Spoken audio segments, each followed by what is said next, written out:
Hey everybody, I am Tommy and you're on the lifeboat. And this would be the what we call the Nightyard program. This is where the fellas get together. You see, on a prison yard every single summer when the sun grows out and we get those longer days, the fellas that run the prison decide that it'll be kind to let us get a little bit of extra time, and you could stay out until 9 o'clock at night. They'd call it Nightyard.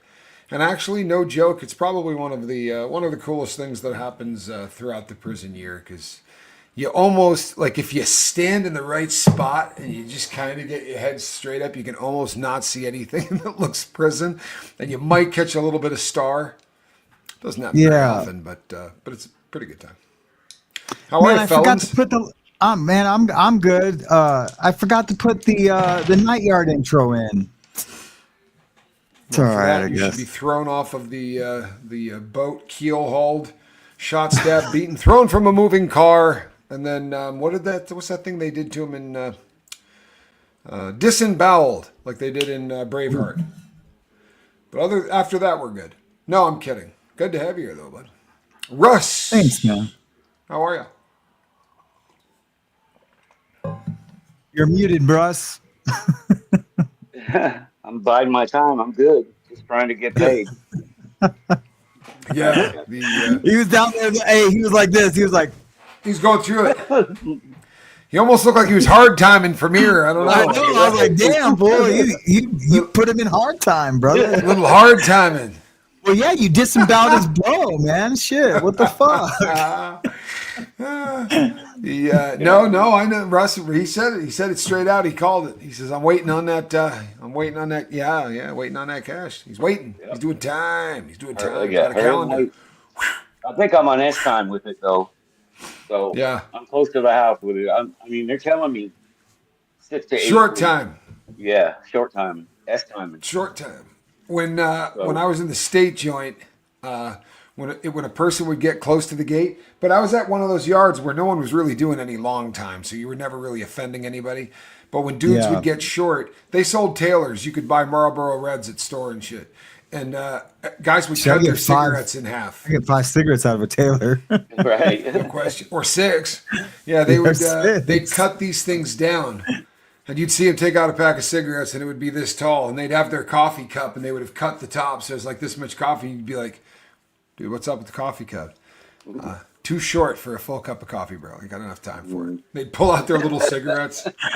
Yeah, I forgot too short about for a long one, bud. The little short games. Yeah, that's funny, dude. Yeah, it really is, dude. I used to get a kick out of that shit. But everybody there was going home. Like you would never do that where we did time. Because honestly, there was, when I was at Victorville, I was there for going on like 2.5 years, and I think I might have seen 2 people leave. I remember one for sure, but I don't know if it may have only been one. For at least from our car. I'm sure other people went, but nah, man, it's there are yards where nobody goes home. I don't think you want to crack a lot of short jokes if you're going home from one of those yards. I'm out of here in 3 days. What's up? Yeah. What's up? Right, hand on the back of your head doing that foot thing. What's up? Yeah. Sprinkler. Yeah, I can do that really good. Man, do I have enough room? Man, my room ain't clean right now. I can do it. I can do it real good now. Dude, you break something and we'll go viral. Hold on. Let's say hello to a few people, shall we? Yeah, man. Since I don't have to, since I don't have a script I got to go from. There's nothing I got to think about. Let's hold on. Jane Aldrich, good to see you. Jason P, what's happening? Danette McClure, you may remember her from such classics as Russ Allen's here. That's a good thing. Lynn, how are you? Mary E. Barons, glad you're here. Renee B, glad you are here. Hope you got my email back. Tony G, James Collins cares, and he does. Ned and Coco, Speed Shop, glad to have you here. Turd Ferguson, what's happening? I owe you one, Turd Ferguson. It's on its way, I promise. Jennifer Matthews, that would be an email, people, for those making those. They'll be like, yeah, he's into them for 2 keys. Alicia, good to have you here. I think I sent you an email, too. Giovanni's Pikachu, I've been just freaking tearing it up, people. I've been catching up on all kinds of stuff. Teresa Clay, how are you? Hey, Lynn. John's here. If you haven't seen John play the bass on the morning show that we do over on After the Bars, you really need to see it. He rips on that thing. It's actually very, very cool, man. It was a great thing. Lisa Trimble, I'm glad you're here. Good to have you here. Laura May, Karen, what's up? Barbara Aldrich. All right, let's take this thing out to sea. What do you think? Hey, Gail. So here's the deal. Hey, Bill, you know how this one works. If you have a question, put a bunch of Q's in front of that thing. And if by some chance they start really cooking fast, then we star them and we circle back. Yeah. We'll put a pin in it. We'll circle back. No, but for real, we star that and then we come back to it, and it keeps everything going smooth so that we can get your questions answered. There are no questions prison related that we shall not answer. Of this you have my word. Who did you meet and know that had been in the longest amount of time? Oh, that's a great question. Uh-oh. Someone's got toys. Someone's got toys. Yeah. Well, I was looking for the ship sound when we go out to sea, and I can't find it, man. Oh, it's a pretty good one there, though. I gotta get my act together. Can you answer that one, though? What's the longest guy you ever met inside? I met in the state. I think I met a guy. I don't think I met a guy, but I did meet him. I think he was in 32. He was in 32 because he had a C number, an early C number when I met him. So, you know what the fellas would say? That'll hold him. Oh yeah, yeah. He's got all day. So. Yeah, all day. That's the LP, baby. That's the long play.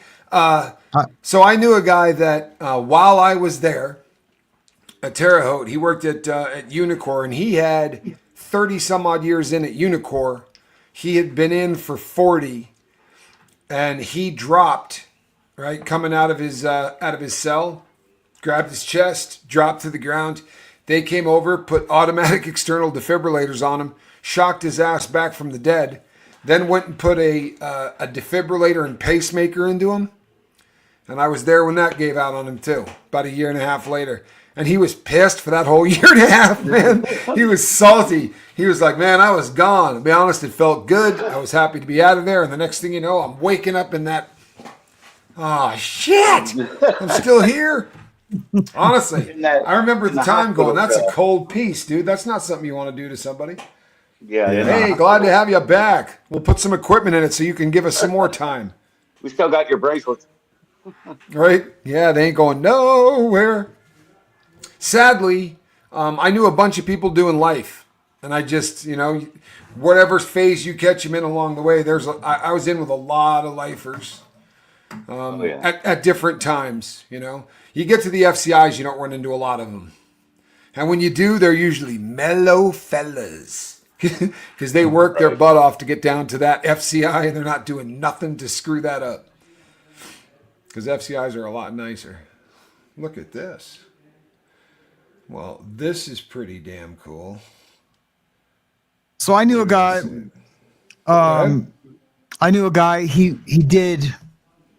was in the old ADX when it was at Marion. He did, I don't know, 20 years there, or maybe 25 years, and then did 10 years or 15 years at the new ADX. And then they finally let him out to mainline. This guy in a riot at Florence or at Leavenworth stuck a knife in some guy's chest or something. There was a riot, but it was racial. Anyways, his name was Tom, and he was one of those guys. He just did so much ADX time he couldn't have a cellie. You know what I mean? Yeah. And so we would always hang out in his cell because it was by the front door to go to lunch. He had unalived 3 cellies in his bit. Damn. And it was on his file. He couldn't have a cellie. And so anyway, we'd hang out in his cell because his cell door was by the front door to go to chow. So we'd all hang out there while I was lining up for chow. And I'd always move like his alarm clock or on the padlock, on his locker. I would change the number. I would do all these little things to F with him. Yeah. He loved me though. For some reason, he loved me, man. But everyone used to say, "Man, I wouldn't mess with Tom like that." Right? You're gonna end up in a body bag. Stick a knife in your chest or something. Yeah, you're literally gonna end up in a body bag. Hold on one second right here because this is freaking awesome. I have managed to stay on the wagon. I can't remember what date it was. I think it was 3 weeks or a month. No, it's not much. Are you kidding? It's the most. What? That's the hardest time. That's right. I felt like, that's so big. I felt like falling a few times and didn't. Good to have a reason, but I tried. I want to tell you something. Those are the most important days in the world. Are you kidding? Mm-hmm. You got to get by those first 30 or you don't get by that 10-year mark and that 20-year mark. Right. I'm sorry, but if you hang around people that do this, the most exciting days you ever hear are 3 days, 5 days. Those are the ones where you go, woohoo! Right? Yeah. You're still close enough to... you're still this close to the all miracle. the rest. That's all the freaking rest awesome. is ego. Oh, I got a year. I got 2 years. That's all ego. It's that first month, first weeks, Those first early days. Oh, Yeah, those early dude. days are tough. God bless you. Keep doing it. Good for you. Honestly, that's fantastic. That really. And it's, is. you know That's good what? stuff. It's the knowledge of having to relive those early days that helped keep me clean. And then hearing people talk about those early days. Yeah, no doubt. Did you guys have good or bad relationships with your parole officer? I didn't have one. I've had Boy, probation officer. you just keep getting easier I'm not sure to I can like. do And I'll tell you what, dude. That's right. You state guys ain't got to worry about that. See, when we get out, then we get probation officers, but they're the same thing. Yeah, they're a you guys- parole officer, but they doctor it up and call it a probation officer, but they give it to you after you get out. So may as well call it what it is. It's a parole officer. I had one that was absolute magic. I don't want to put the dude on blast, but when he came in to raid my house, he said to me, "You got 60 seconds of amnesty. If there's anything in this house you want to disappear, you better tell me about it and quickly." Straight up. Well, when I came back out here, I mean, I was getting in trouble anyway, but he didn't want me to get in a lot of trouble. You know what I mean? right. And the woman I was married to at the time was an attorney, and she was looking at me and shaking her head viciously back and forth, like, "Keep your mouth shut. Keep your mouth shut." And I was like, "The DVD player is hollow. Go over there and clear it out, quick." And she just thought he was going to turn us in, but he was just such a solid cat. I won't tell you what was in there. You know what I mean? But I will tell you that he put it in like something from a Vin Diesel film. You know what I mean? What he hid. Yeah. He kind of did this number and shoved it in his pants and then dropped his shirt over. He was a stone cold gangster. Kept me. I'd still be in if he hadn't helped me out. And then when we got into court, he actually argued the case to try to help me get less time. You know how they run everything? Your violation always runs after your whatever they give you for the new sentence. When the judge said that, my parole officer said, "Your Honor, we'd like to run them at the same time." And he goes, No, you have to do them. And he goes, "No, you don't." He said, it's a guideline thing. And the judge said, "Well, I'd like to give your client, I'd like to give Tommy a little bit of love or a little bit of light at the end of the tunnel." That's what he said. So I'll give you half of it concurrent and half of it consecutive. And Nice. Good looking out, Your Honor. Yeah. Good looking out. Yeah. Appreciate you. At least it paid off. Yeah. I've had a good relationship with all my POs. Never have I had a bad one. I'm not saying there's not bad ones out there, but I've been so fortunate. Man, I just have been blessed with POs, and whenever I would F up at Relapse or whatever, and I would have to tell them, almost every time I felt that I let them down. It was so crazy, man, because I knew they were that good. makes sense. Yeah, Because they it's root so for you. weird. The good ones really do root for you. They would like to see you succeed. Yeah, man. I had relapsed one time, and she came and did a house check, and I told the girl who was there, I go, run out the back. But she just went in the back room. And as soon as I opened the door, I was like, "I relapsed last night." She was like, "Hey, how's it going?" I go, "I relapsed last night," and she just went, "No." She was so bummed out, man. I'll never forget the look on her face.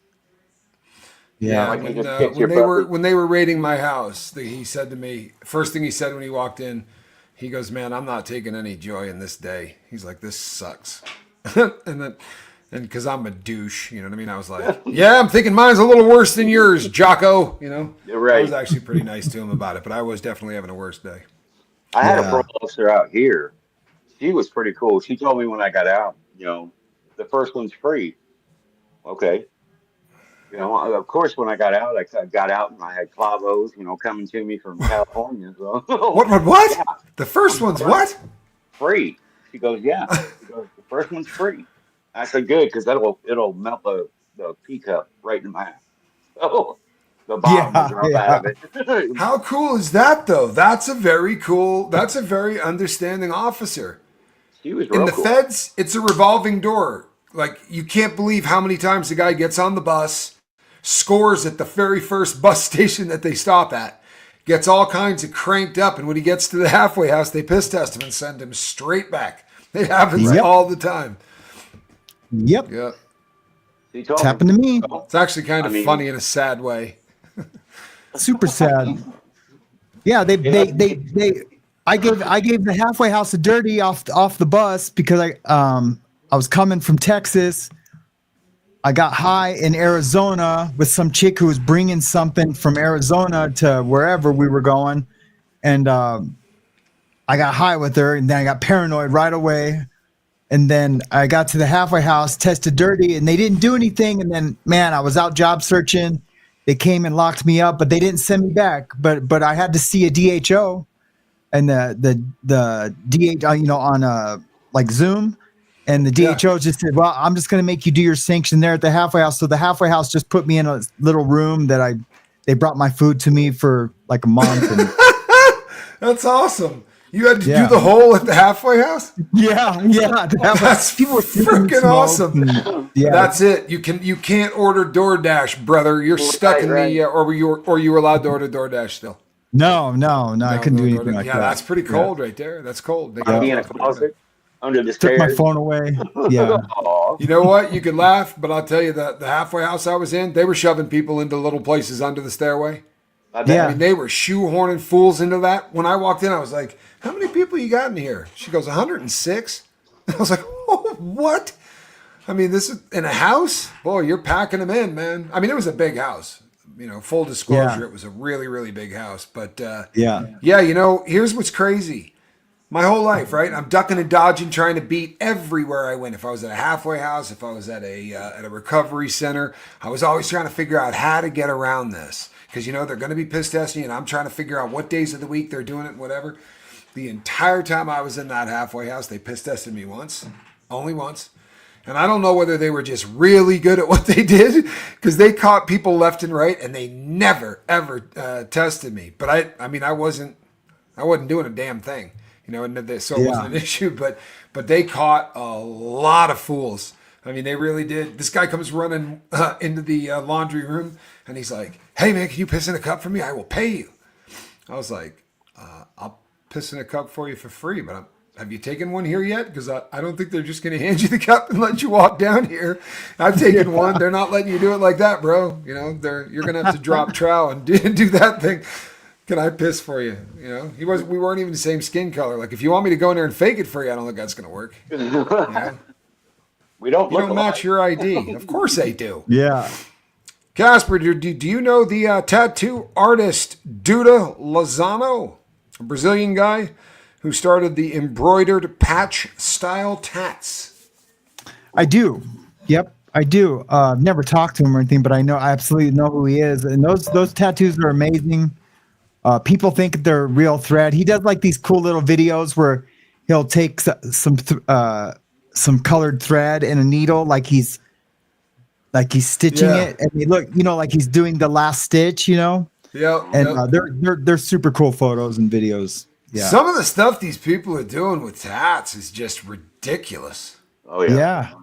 I went into a guy, nightclub, and the guy's face, as we were walking in, and he wasn't with us, he was just another guy walking into a nightclub, but his whole face had been skulled out. He was bald, and they had tatted his whole head, and then you couldn't see the crap in the day, but when you walk in, he glows the hell out, and it was different, man.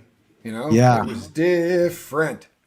You gotta live These with that days, the rest of your life. I'll get all my best stuff and I'll showcase them.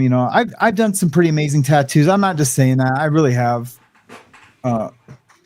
What's up with the prison COs striking in New York? Well, funny you mentioned that. We were just talking about that, Yes, Mother we Bird. were. And because I was curious if it had something to do with Robert Brooks, but it really kind of doesn't. But as Tommy was saying, which I didn't even think about, but of course the professor, he's on top of it. The morale of the guards there is terrible, probably because of what happened with Robert Brooks.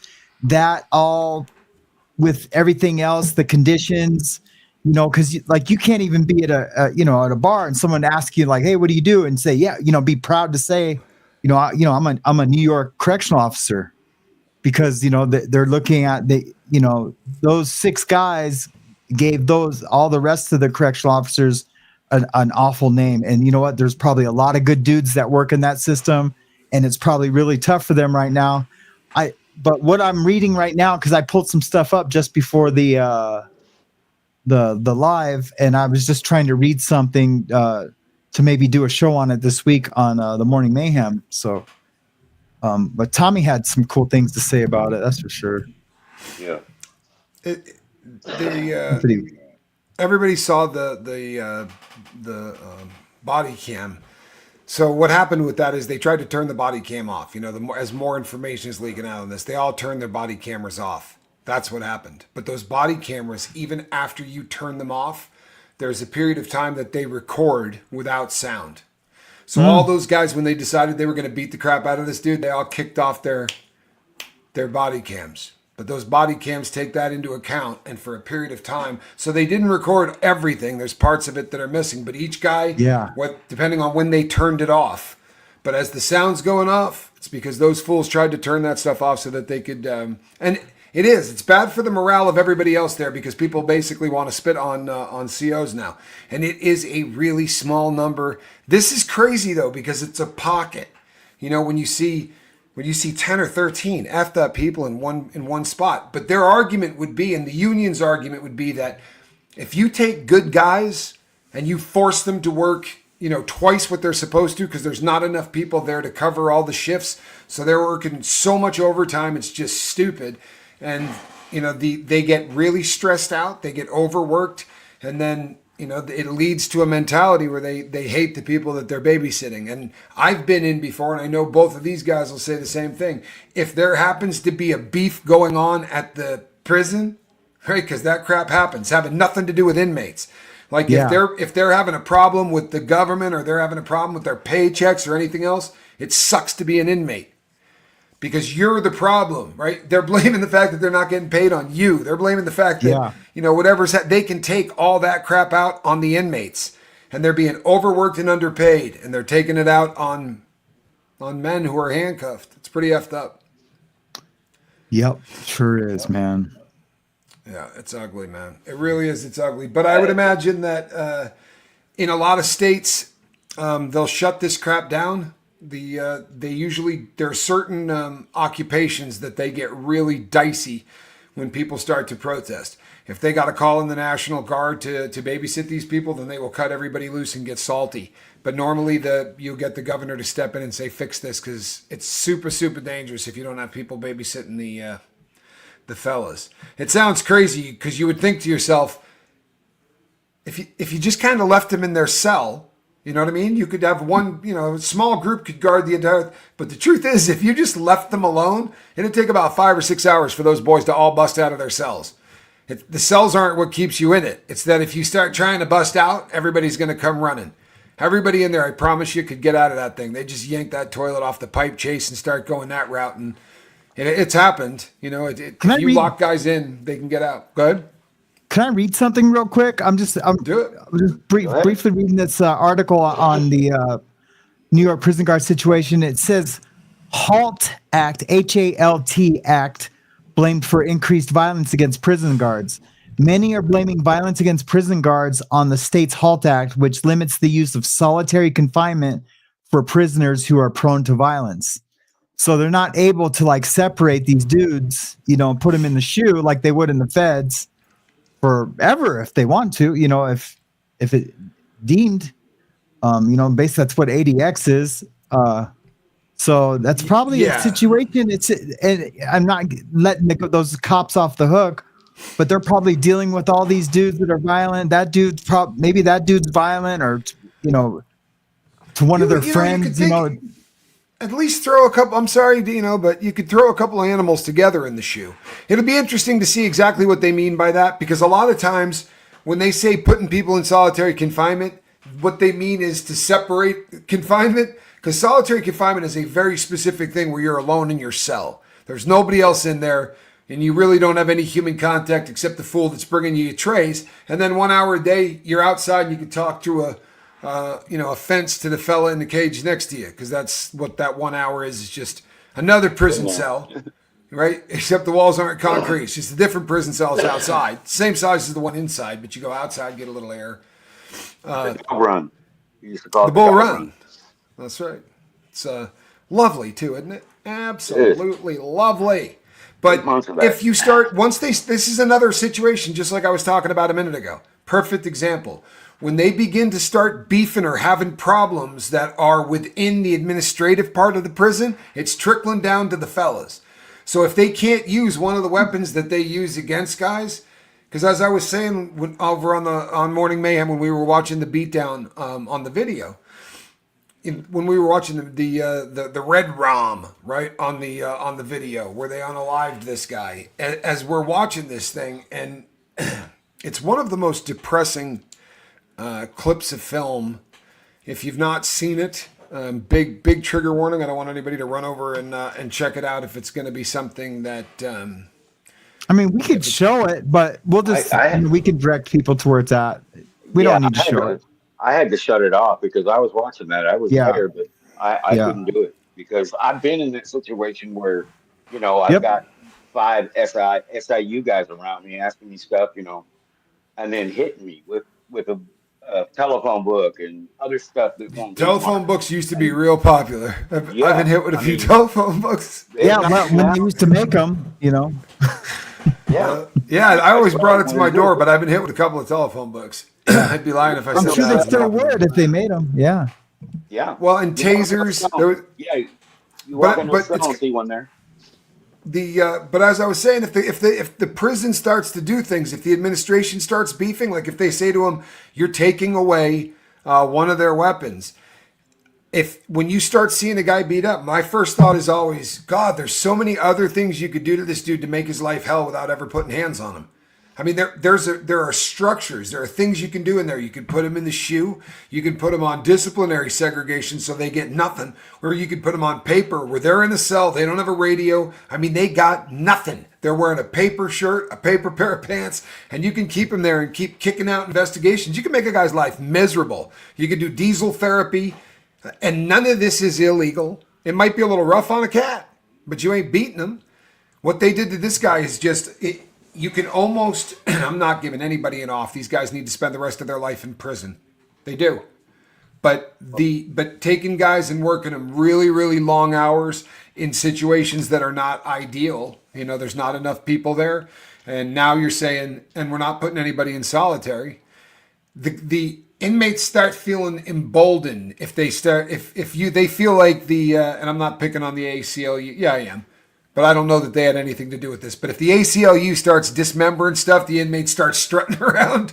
They start acting like they're not too worried about stuff. They like it when lawyers show up and start fighting on their behalf. I've been there. Yeah, that's right. That's right. The jailhouse lawyers are going off right now. I guarantee it. Oh, boy. Oh, you know it. Boy.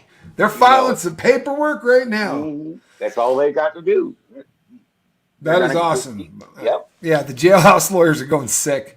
I used to like listening to those fools, especially the ones that weren't good at it. It's one thing to listen to the guys that got skill, but the guys that are bad at it, it's a lot of fun to listen to them. What was it like the very first day you ever been to prison? Well, me personally, give it hell, Russ. Well, man, that was a while ago. But at least in California, it's just a long day. It's just, you're so wore out by the time you get there, but you're on alert. That's it. You just keep your mouth shut and keep your eyes open. 9 times out of 10, you're going to run into somebody you know on the street.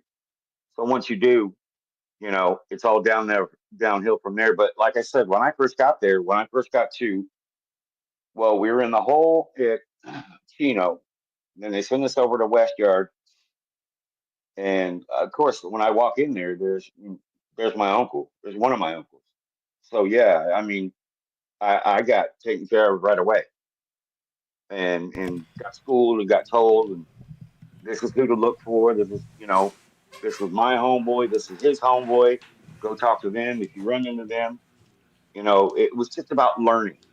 If you just kept your mouth shut, didn't hang out with the first person to come up to you, because you don't know what that person's bringing with them. And it was it was a shock, but it was a learning shock. Once I got with my uncle, and he started schooling me on it, I could see it. Yeah, it's weird, but I guess a criminal just has that kind of mind.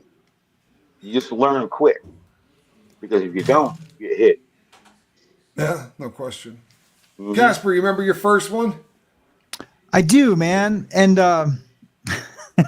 it wasn't a violent place. It was a really soft place.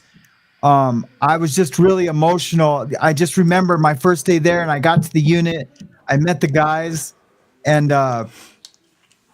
they called me to medical for something, and I just remember, and there was no one on the yard, and I had to walk from the unit to medical, and I remember just kind of like getting super emotional, like realizing I'm in prison. Where the hell am I? Yeah. Yeah. It was the craziest feeling, but I'll never forget that walk and that feeling that I'm there. And then after that, it was just game on, Yeah. I became someone I'm not, and did it to the very end, Mm-hmm. Yeah, did it to the very end. I saw that guy get killed with that dumbbell the first week I was in there when I got to West Yard. That day, actually. But that was that's shock. ugly. Yeah, That's ugly. The first one that I went to. I mean, you want to talk about a dangerous prison yard where people were getting booked and slammed all over the place. And we should talk about a different prison yard, because that was not the one I went to. The first one I went to was Disneyland. I had no perspective whatsoever. It was summer camp for bad people. It really was. We went to a 30-day fish tank. You're locked down 23 hours and 45 minutes, and you get out for 15 minutes to take a shower, make a phone call, mail a letter, do whatever you're going to do, but you got 15 minutes. And that's every other day.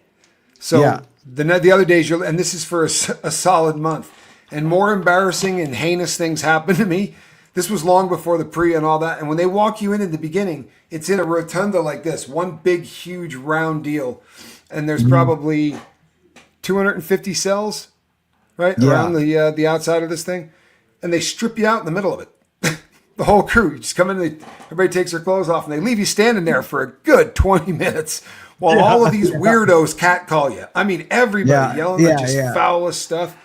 It was a good time. But the prison I was at had the same thing. They called it Fish Row, and you'd be there for 30 days. Yeah. Fish tank, fish row, and all you do is fish, right? You got a line with a little car on it. You throw stuff down and try to. And we were allowed to smoke back then, so you could smoke in there. It was a very, very different time. Holy hell! My fiance is in the house. I was going to tell you, your wife is here. Hey Reese, I'm not trying to call her Quibsy as much. It's that's so. I just stopped myself from calling her Quibsy because that's your name for her.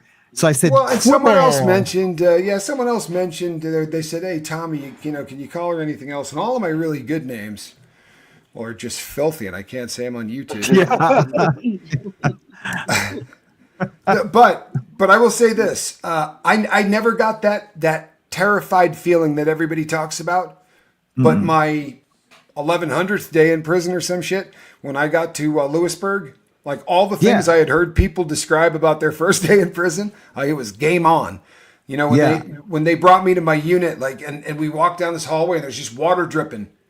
Like for real, there's water dripping in the hallway all over the place. And I'm looking at it, there's puddles and shit. And I was like, what the deuce? Wow. And the hallway is I'm not joking.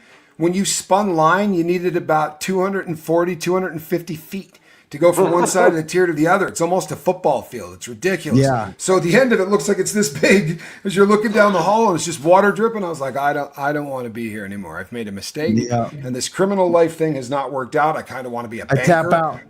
I don't want to do this anymore. Like I'm out. This isn't fun. Yep. You know, and then I got in my cell. No joke. I get in my cell and there's no window in it. I got to that unit in February and in Lewisburg, Pennsylvania, and I get in there. There's no window. I'm like, you got to be woofing me, bro. When are they replacing the window? He's like, oh, I don't think they're going to be replacing the window anytime They're not soon. really worried about that. You know, and my cellie had been there 7 years, so he had a pretty good idea. You get trapped in the SMU and you don't go anywhere, man. He was there 7 years. He's no longer with us. May wherever he's at, may they have some mercy on his soul because he was a pretty sick Rest puppy. in peace. Rest in peace. Yeah. Yeah. But he went out like a gangster. They sent him to Victorville, kind of like one of those penalties where they know you're not going to walk out onto the yard. You're just going to be stuck in the shoe for 12 months because he pissed people off, and he walked right out onto that yard like he owned it. Got to tip your hat to pimping because he was about 5'4". He was about 5'4" and 155 pounds, soaking wet in combat fatigues. But he marched right down to that yard, and to his credit, he made it about a day and a half. Yeah. But, yeah, it didn't work out for him very well. Right. But, you know, give it a shot. I think he was tired of being locked up in prison. I think it was it was an exit strategy. Yeah, he beat him. He beat him out of the rest of his time. Yeah. Oh, brother. They'll let anybody in here, won't they? Casper, I thought you were working the door. Yeah, man. You were supposed to be shooting jiggers. You're fired, man. Yeah. Give a girl a podcast. You let my girl and your girl walk up on us without anybody seeing it. Dude, you're fired, dude. You know what? What are you hitting the sauce today, before we go? Yeah. Today she goes like this to me. She goes, we were in the shower. We did just took a shower together to save water, you know? And she's all, sure. Yeah, right. Uh-huh. She did that thing that Quibble always does, you know, like with her eyebrows. She was working the eyebrows. Oh my God, you and Reese are going to get along so good. You guys are going to get along so good. You guys are making me jealous. Yeah, you got to get because you're hard timing it. We saw you earlier. Yeah. I got mine right. Looked like he was waiting on the stress box. Freaking. Do you remember those dudes that would go get on the phone? You'd see him waiting in line, and you know that as soon as they got on that phone, he's just talking to his wife, and it's just the worst, the saddest things in the world because you can hear him in the corner going, "I heard somebody in the background. Who was it? You can hear somebody. Yeah. You know, there's nobody in that house. She's going, "Good God, I'm listening to the television set. There is no Sancho, bro." Yeah, hard timing on the stress box. That's funny. It really is, though. Sadly, it is. Best prison burrito? I mean, they're all pretty good. I mean, I can tell you what the worst one is easier than I can tell you what the best one is. Don't go to the junkie burrito because there's nothing better than a monster honey bun slathered in peanut butter, turned sideways with a nutty bar in the middle of it, and chocolate drizzled over the top. Yep, put outside to harden up after you microwave it. Yeah. Sorry. Great for the diabetics. For real. You can honestly go into a diabetic coma from it. And I used to do about 3 of them a day back in the before the brakes were installed. Before high cholesterol. Before you got them Shimano brakes. You only had the Shimano brakes. I don't have discs yet, dude. It's a step up process I'm working on. Yeah. No freewheel. That's right. Tommy fam, the content is always spot on, so raw and honest, and give people their opinion without prejudice. Big love. Well, thank you. What a cool thing to say. I really appreciate that. Sister. It's sister. Great place to be. It really is. Yeah. Bunnyfoot and Quibs. Thank you so much. Well, there's a name I hadn't heard yet, but Bunnyfoot and Quibs. Sounds like one of those shows from the 70s, remember? 10 Speed and Brown Shoe. Remember that? Do you? Of course I do. Am I tickling the brain? Am I tickling the brain? Who was it was Jeff Ben Goldblum. Vereen. Yeah, Ben Vereen. Yep. Thought I was just another pretty face. I got the trivia. I got the trivia. Yeah. I'm right there with you, brother.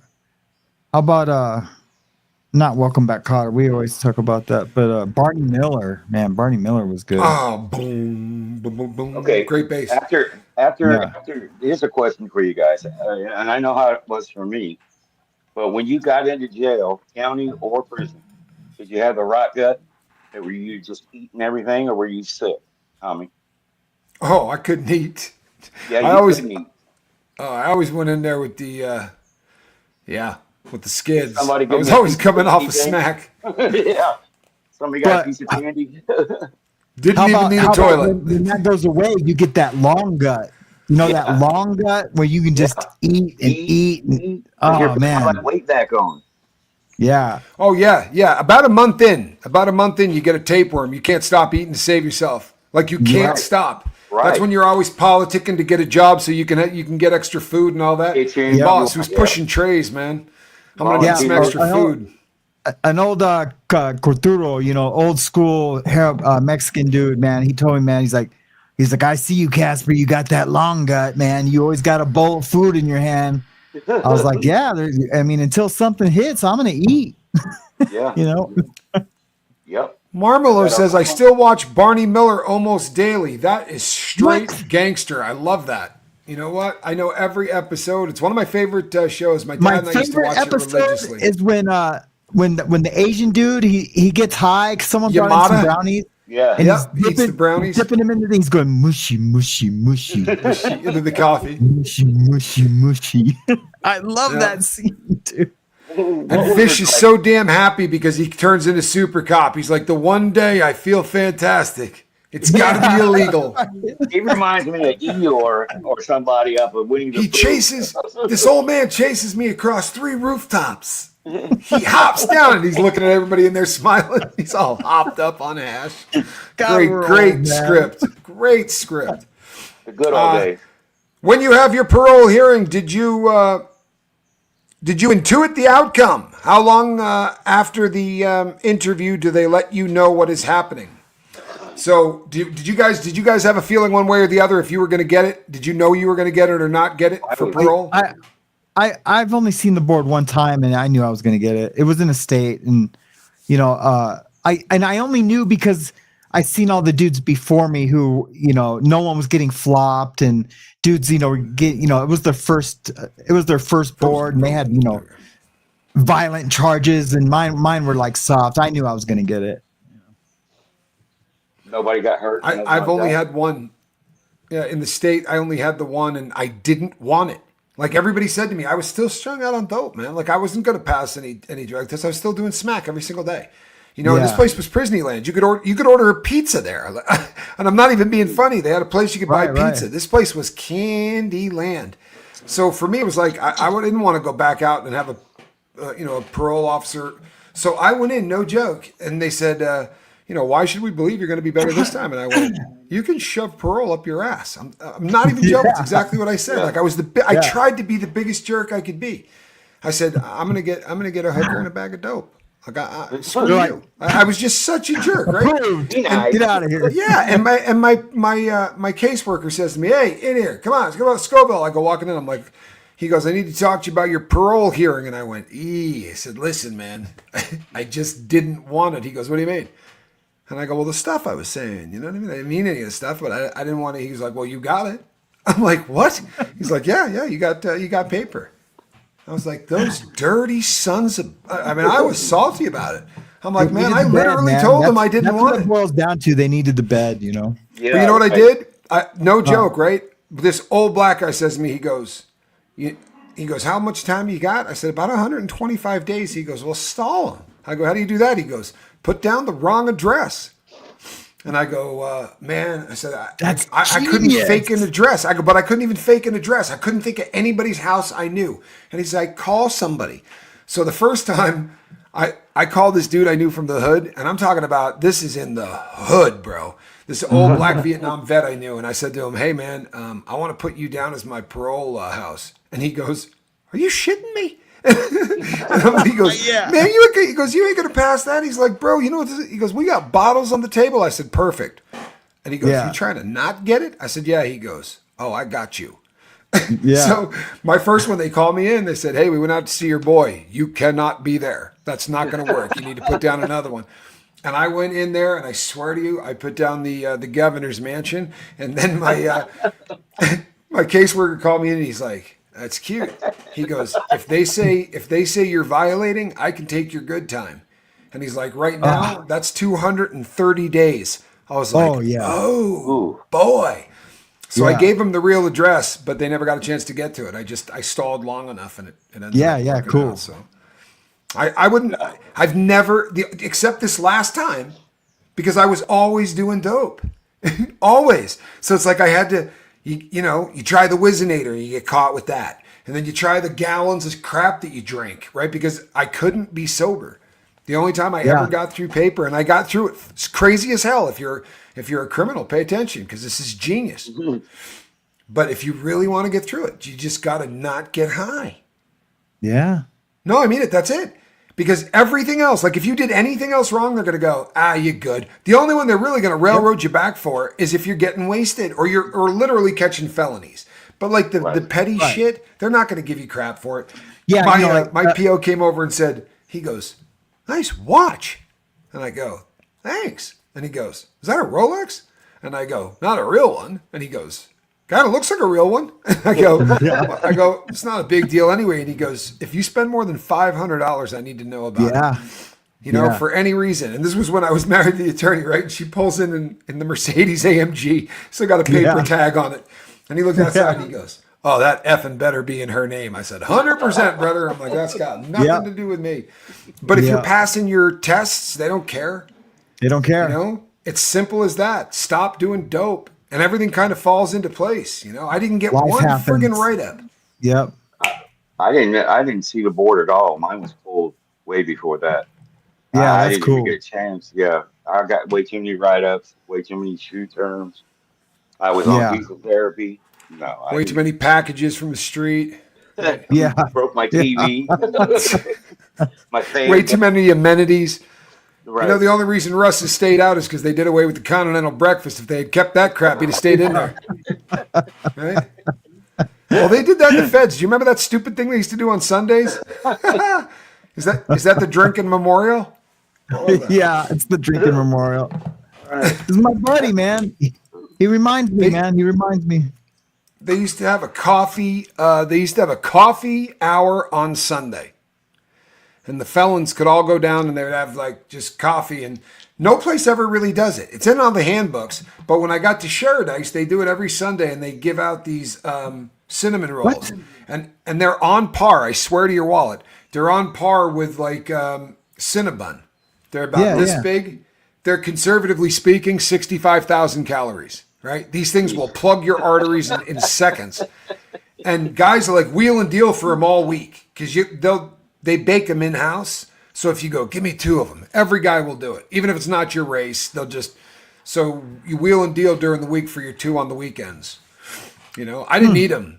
At that time, I was trying to like maintain a 6-pack. I got there, looked at one of those and went, the last 3 years of working out would be out the window eating 2 of those. Everything I've done will be gone like that. And we all died. Those things were deadly. But the boys would hang out up there like this with newspapers and their coffee cups and talk. And the weirdos, the clickers, the guys that were in there for bad paperwork would have to stand up. They weren't allowed to sit down. Yeah, they got to give it up when they get it. Yeah, I mean, honestly, those guys, I bet they would have just been happier to be crushed and shipped off the yard. I had never been on a yard where there were weirdos, like out in the open where you knew they were there until I got to Sheridan. I go into the unit and they're like, "Don't go up and ask anybody on the bottom, like the really short row." You know what I'm talking about, Casper, because they're the ones always next to the offices. But there might be 4 cells there in a row. It's that really short row. He goes, "That's Chomo row." Oh my God. Wow. Swear to that. He's like, everybody on there's got bad paperwork. He's like, they keep them all right there so they can keep an eye on him. He's like, but that's that was at a medium? That was at Sheridan, Oregon. And you know what? Anybody that's done time at Sheridan, Oregon will come out and go, there weren't anybody there like that, because none of them want to say that they were on a yard where there were dudes like that. Trust and believe, they're there. Plenty of them. And ain't nobody hiding it either. Very, very interesting. I might have an issue with somebody Yeah. Oh no, Not they're that they there. were there. I don't care about all that. It's something else. They're something politicking else. it. Yeah, I know what you're talking about. Yeah. There were a lot of, and the funniest crap in the world is you'd see these dudes and they'd have like political ink all over them, and I went up and said, hey, when the white boys at the yard I was at found out where I was going, like, cause we had a fairly, we had a big homie on the yard, right? And he was like, look, man, you go there. He's like, you got to crush somebody when you get there. If all of the rumors are true, when you get there, dude, you just got to crush someone. I'm like, I got 6 months to the gate. Like, I'm going to get there and crush somebody. Bro, I'm going to get there and take a nap. That's what I'm going to do. I ain't crushing nobody. Yeah. But I got there, and the crazy thing is the guy comes up and goes, hey, man, you got your paperwork? And I was like, yeah, I can have it for you tomorrow. You can't carry anything on the bus anymore. I'm not hooping crap 6 months to the gate. But I'm like, Right. yeah, I can get all my stuff sent in. I'm like, so you guys check paperwork? He's like, we do. He's like, but not to smash fools off the yard, but just so that we know who we can talk to and who we can't. He's like, that's Chomo, That's right. bro. Yeah. They just checked it But when you get to the chow offense. hall, they're like this. They're standing up in the chow hall with their trays at every meal. Yeah. Yeah. Crazy, bro. Crazy. Yeah. And- They'd be on and the they probably phone, couldn't go talking into on the the phone, and TV guys would rooms, come in and right? hang them up. Hang up the phone. Take it Yeah. Beat it. They treat them dirty. They treat No, them we didn't have anything like that. And Something's got to happen to them. Yeah, they wouldn't last 3-4 hours, if that. Until No, we every found yard out I've what ever it was. been. That's the only. Well, and I've never anywhere been on a else. yard that tolerated them until I got to that one. Yeah. I mean, there's always a couple on the yard where you just kind of think that they might be, but there's always that one. But these guys were, everybody knew who they were. In fact, they had their own little hierarchy.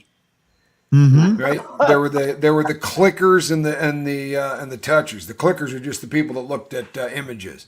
And they think that they're okay. It's those other sick bastards. Yeah. It's those guys who actually touch you. In Yeah, possession crazy, of right? child pornography, Justification. this is bad, It's Hell just as yeah. bad. I don't Hell care yeah. who you are.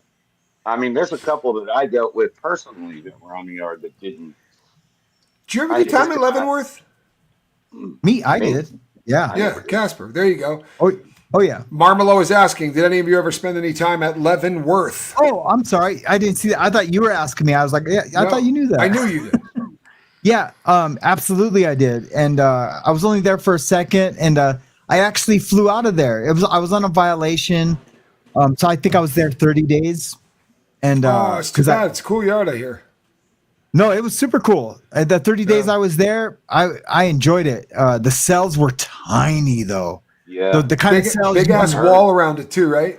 Yep. Yeah, that was built around the same time as Atlanta, Lewisburg, all the scary prisons. Yeah. All the late 30s ones, they built in the That's late right. 30s. Exactly. The cool thing about, or I don't know how cool it was, but you could literally like sit on your bunk with your back against the wall and your feet touching the other wall. So you had like this much space in between your bed, and and the toilet's at the end of the cell. They were small. But it was neat. It was like give you that like, hey, I'm really in a prison feel. You know what I mean? Lots of history, lots of photos. Like walking down the hallway to the main door or like to R&D, it's like a museum of like black and white photos. Super cool. I really dig the architecture of some of the old stuff. Lewisburg's freaking incredible. There's a bunch of them that are. Lompoc's another one that's pretty cool to look at. But the best piece of real estate in America, the best undisputed coolest piece of real estate it's got San Quentin sitting on it. Oh yeah. Think of where that is, man. Yeah. I mean that is the best piece of real estate in all of California. It's got a prison sitting on it.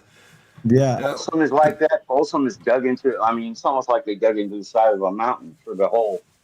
And then Really? I didn't know that. Yeah. There's a lot Folsom? of art on the walls of those places. Guys painted and stuff.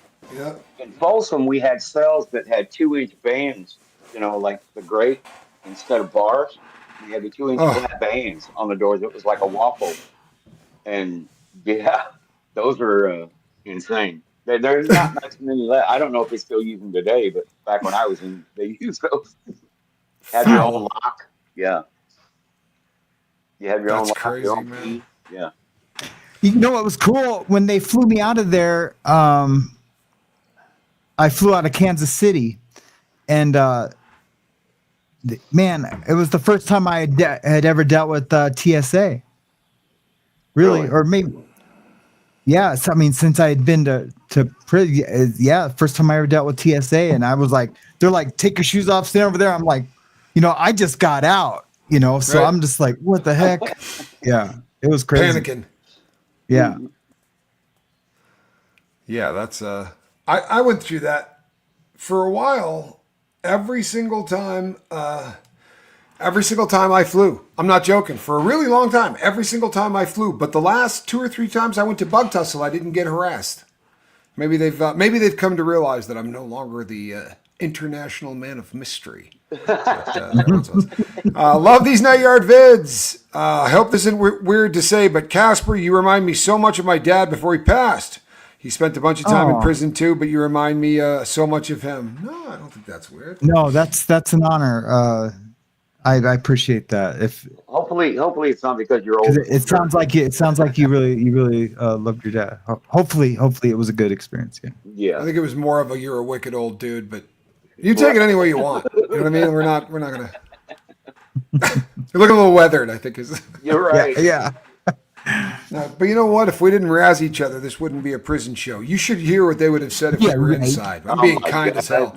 Yeah. Yeah, we were talking about this. National Guard called in and prisoners allegedly rioting. I would not be surprised at all to find out that the prisoners are in fact rioting. One of their own was unalived. No two ways about it. This guy got taken off of planet Earth by people for no reason, and they weren't well informed enough to realize that when they turned off their body cameras, they were going to continue to record. They may not pick up sound, but they picked up video for a period of time, and it's so that guys can't do this kind of crap. Mm-hmm. And remember what we said the other day? That you remember someone said, "Well, I wonder if they can see the video or something." Remember we said eventually someone who has a cell phone is going to start talking about it. The story is going to get back to the fellas. It's going to get back, and it's going to get bad. Yep.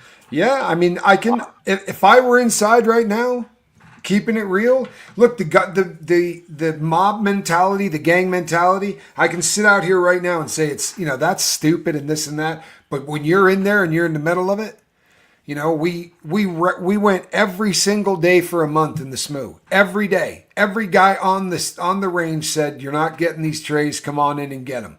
Every single day. Yeah, and did it until they tapped out. But I had huffed enough pepper spray, and each day you're like, yeah. Who the hell is that guy? But when that mentality starts to kick in, you'd be really surprised at what you're capable of. Honestly, and I'll bet you right now the fellas are pissed. I mean, righteously pissed. They got every reason to be really, really salty. And keeping it real, the black guys are probably the most pissed. That looked racially motivated. I'm not saying it is. I'm not a race baiting kind of a guy or any of that, but I'm also not stupid. And it kind of looked awfully white. Go.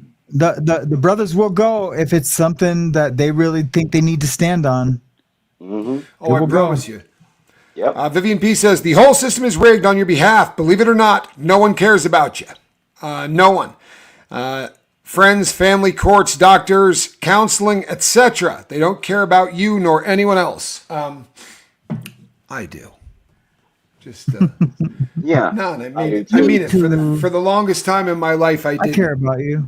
Yeah. That was a crazy comment. There are some people. No, but the reason I highlighted it is I have felt like that for probably 3/4 of my life. Yeah. And it's for me, and I'm not saying this is you, I promise you. But for me, I had to paint that reality, because if I took that reality away and I started to realize the people that actually cared, it created an issue for me in my life. So I had to, I kind of had to bullshit myself in order to keep doing what I was doing. And once you peel that onion and you get in, for me, once I peeled that onion, got into recovery and started to figure out everything, the number of people that cared about me through all of that, it was astounding. But I would have sworn on a stack of Bibles I didn't have anybody that cared during it, because it's just kind of how my brain works. Yep. What about using loved ones' ashes in a tat? No. So, well, I do that, and a lot of people say they do it, and I've heard tattoo artists who are like, "Yeah, I just told them I did it." You know, how am I? I do it. I take I always get this wrong, not a pumice stone, but a pummel. Doo-doo. You know, and he said fart. He said doo-doo.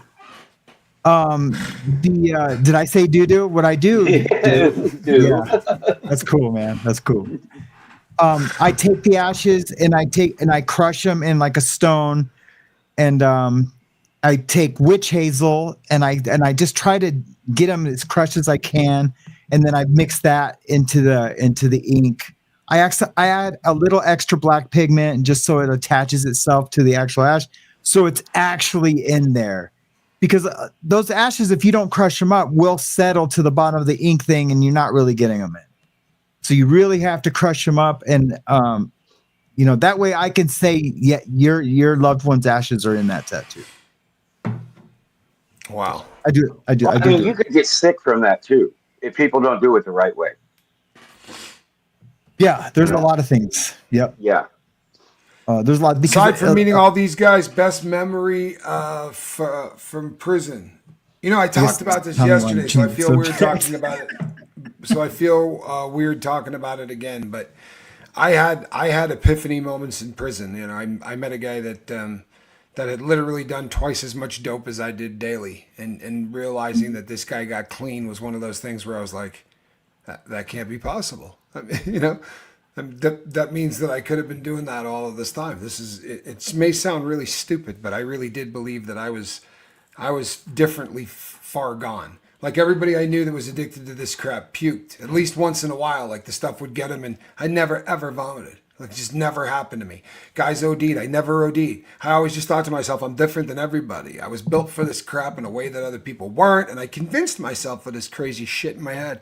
And when I met a guy that was doing, seriously, just under a half a zip a day, and was sober, like he had gotten clean, and he was saying that he was using a 3cc syringe to bang the stuff. Look at that cute little teacup there.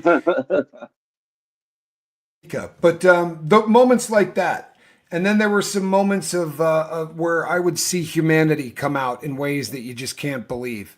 I mean, as much as there's ugly and there's people stomping each other out and all that, I've seen holidays where guys came together to rally behind people that had nothing, and people from other races hooking up people that are outside their car and doing it on the DL, because it's just there's some stuff in there that I saw that was pretty cool. It's definitely, there's a lot less of that shit than there is the ugly, but there are some moments, to be sure. Yeah. Yeah. New York governor sucks. Yeah, well, Margie Barr says the problem in New York is the strike. The New York governor Hochul has messed up the prison system. Can you and Tommy please cover the strike in New York on your shows and the follow-up? Mainstream media is not covering it. I absolutely will dive into that. And you know what? There have been many changes made to the system during the administration, and it's worth talking about, because as there are so many people that want to see the prison system be more humane. And it means so much to them that men get treated better, that women get treated better when they're incarcerated, that they come up with laws like, well, can't ever put anybody in solitary confinement ever again, right? You can't take someone to the ground, right? You can't take someone to the ground. These inmates will kill you. You put a rule in that you can't take, they're going to kill you. And then they're going to sue you for it along the way. Unfortunately, the people in prison are bad folk, right? They don't round us up at universities and churches. And it tends to be a violent place if guards can't be violent back. But what happened in that video is not at all. There's no book anywhere that trained for any of that. The guy's sitting there with his hands behind his back, all but unconscious, and a guy just hits him in his side. His autopsy said every one of his organs were bruised. Jeez. Well, we seen him put that boot up into his rib cage. Yeah, real hero. From this angle, he's laying down, and my God, man, it's terrifying that human beings can treat other human beings like that. But as I've said, I'm listening to myself say now that every day for 30 days, I allowed them to come in and beat the crap out of me and pepper spray the cell because I wanted my radio and pictures of a girl. sounds like the dumbest friggin' thing in the entire world. But at the time, like, we were ride and die on this crap. There was nobody that was going to back down on this, and we were going to do it 3 meals a day until these people tapped out. You know, you're not getting your trays back. Come in and get them. And eventually they did. But to that mentality, and when you get caught up in the mob, I think that these guards got caught up in hatred, in bigotry, right? I think these guys were racist. I really do. And I think that, oh, you know what I think. It's ugly. I do. And I remember when I was like, man, I see this, I see that, and I see racism. And I looked at the look on your face, and you were like, oh, no, I don't think so. There was a couple black guys there, or a black guy there. And then when we watched the video, there wasn't. And so, because I was like, oh, I stand corrected, because, you know, their press release, their first press release talked about how this was not racially motivated. In fact, some of the people there now, there very well may be someone who was, you know, who was black, that was a nurse that we didn't see in the video or whatever. But the people putting hands on this guy, it could have been, yeah. It looked like an Asatru. It just happened like the fellas out on the land. Yeah. This happened last year or recent? This happened just before Christmas. Jason P., you rock, brother. Thank you. The honor is mine. Thanks, Jason. That's awesome, brother. It took this long to come out? Well, so the grand jury indictments, they really, in their defense, it's kind of like watching the Rodney King case. They're going to have to match injuries on this dude to who delivered them. So they're looking at all this from different angles, because the autopsy's going to come back, and they're going to have to say, okay, what do you think the cause of death was? When you watch all the videos, there is a officer shoving a rag down this guy's throat. If you ever saw A Few Good Men, there's the scene, you know, the whole premise of the film is that they gave this guy a hazing, right? They gave him a right. So, and they shoved a rag in his mouth, which caused a chemical reaction that basically killed the dude. Lactosis. Well, they did this to the guy, right? They do it on film. You can watch Brooks having this thing shoved into his mouth, along with all of the everything else they did. They brought this guy to the end of his life, and it never should have happened. There was no reason for it at all. By the way, he was being transferred for his own protection, which is so ironic. Go ahead, Russ. Was this? I mean, were any of the guards black, or were they all white or Mexican, or no? All white. All of the ones that you can see who are putting hands on him. But in the video, I counted 6 people that are actually involved. 6 people did get charged with second-degree murder and with second-degree or first-degree manslaughter. And that, those, aside from that, in all, 13 people were charged. But there are some people that have already turned states, and they're going to be testifying. The B lady, years ago, my husband was interviewed for a job at a college in upstate New York. And part was teaching psychology to a federal prison. They told him the system is overfilled, so there are always prisoners in transit. True? Oh, there are always prisoners in transit. Oh, yeah. There's a prison in Oklahoma that stays for pretty much full, at all times. Yeah. There's an overflow there, but it's always people coming out every day and people coming in. So that at any given time, there's probably 2,000 people there. 1,500 to 2,000 people going in and out. There's another one of those facilities in Pahrump, Nevada. There's another one of those facilities in Atlanta. They're always moving crap tons of people. Allegedly at $34,000 a flight per inmate. That's what they claim it costs when you get relocated from one prison to another in the feds. Conair, all of that, the whole process, they claim it costs $34,000 per inmate. So man, you got any idea what Casper could have bought? Good God, Casper. With all the disciplinaries, we could be sitting on a mansion. Between the two of us, we could buy half of Malibu. Oh, yeah. Oh, yeah. God. Man, I spent a lot of time on Conair. I made... it's pretty funny, too, because the first time you go on, everything is kind of fascinating, and you're looking around. And by the third time, you're just looking at people that have never flown before. Because your first flight's always a little scary. But if you're shackled, right, and you're in here like this going, holy crap.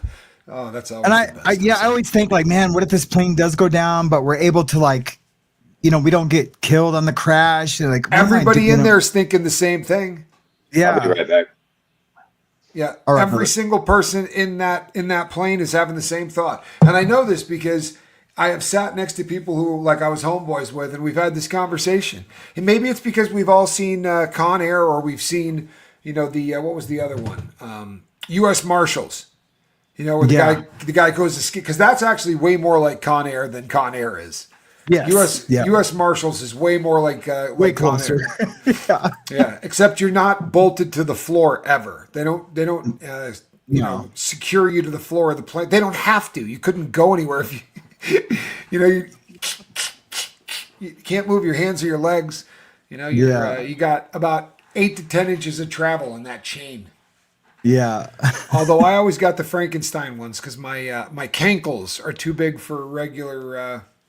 They don't fit the regular ankle cuffs on. That's me. crazy. Me too. So you got the leather ones. Those are the business. Or they would use the plastic ties to do it, but you could walk. Yep. Everybody else's ankles are killing them. Oh yeah, you're a boss. That's nothing better. And the soft shoe pass, the other greatest hustle in the system. Yeah, man, I was never able to get it, man. I tried, and I made a fake one for a little bit, and yeah. Good living. Living. Especially when they came out with the Bob Barker Chuck Taylors. I had high tops and low tops. Bob Barker Chucks. What? Had them in black. Yep. Yeah, I had the gangster. Low tops. I didn't have the high tops.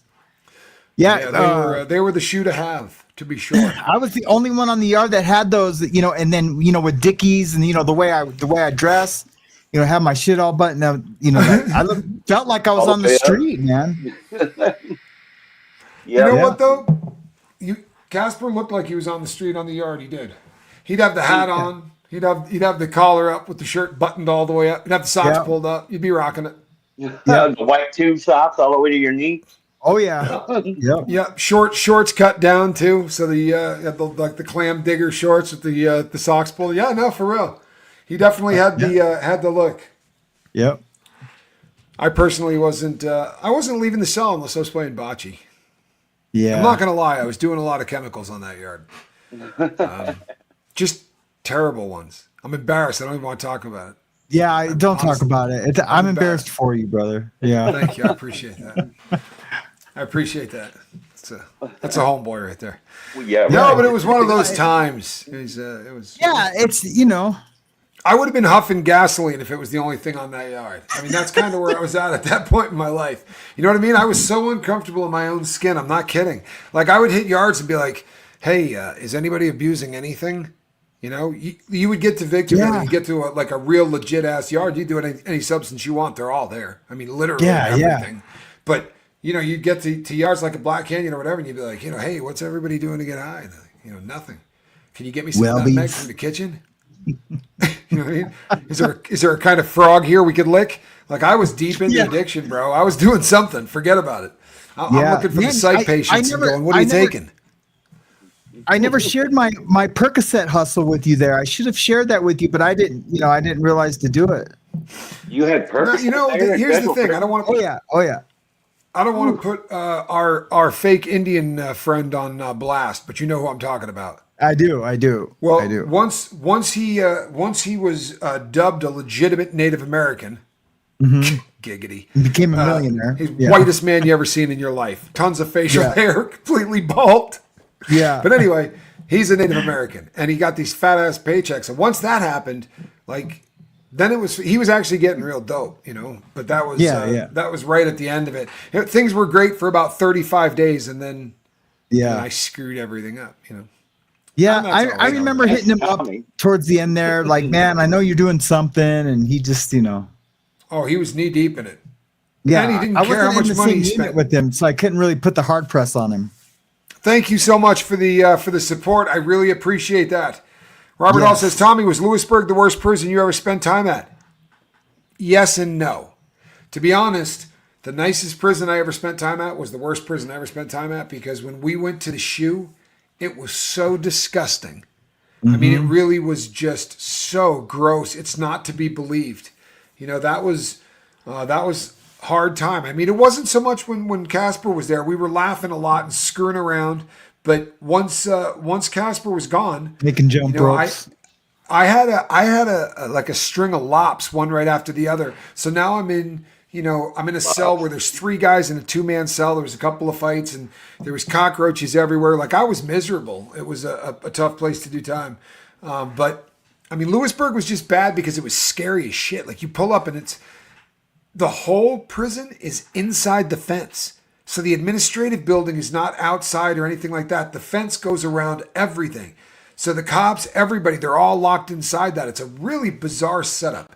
It's the longest freestanding wall in North America that has, that surrounds anything. It's massive. Yeah. And it's intimidating. Well, a buddy of mine used to say that he could hit a home run over that wall at Lewisburg. Is that possible from the softball field? Well, here's the thing with the softball field. There's about 5 of them.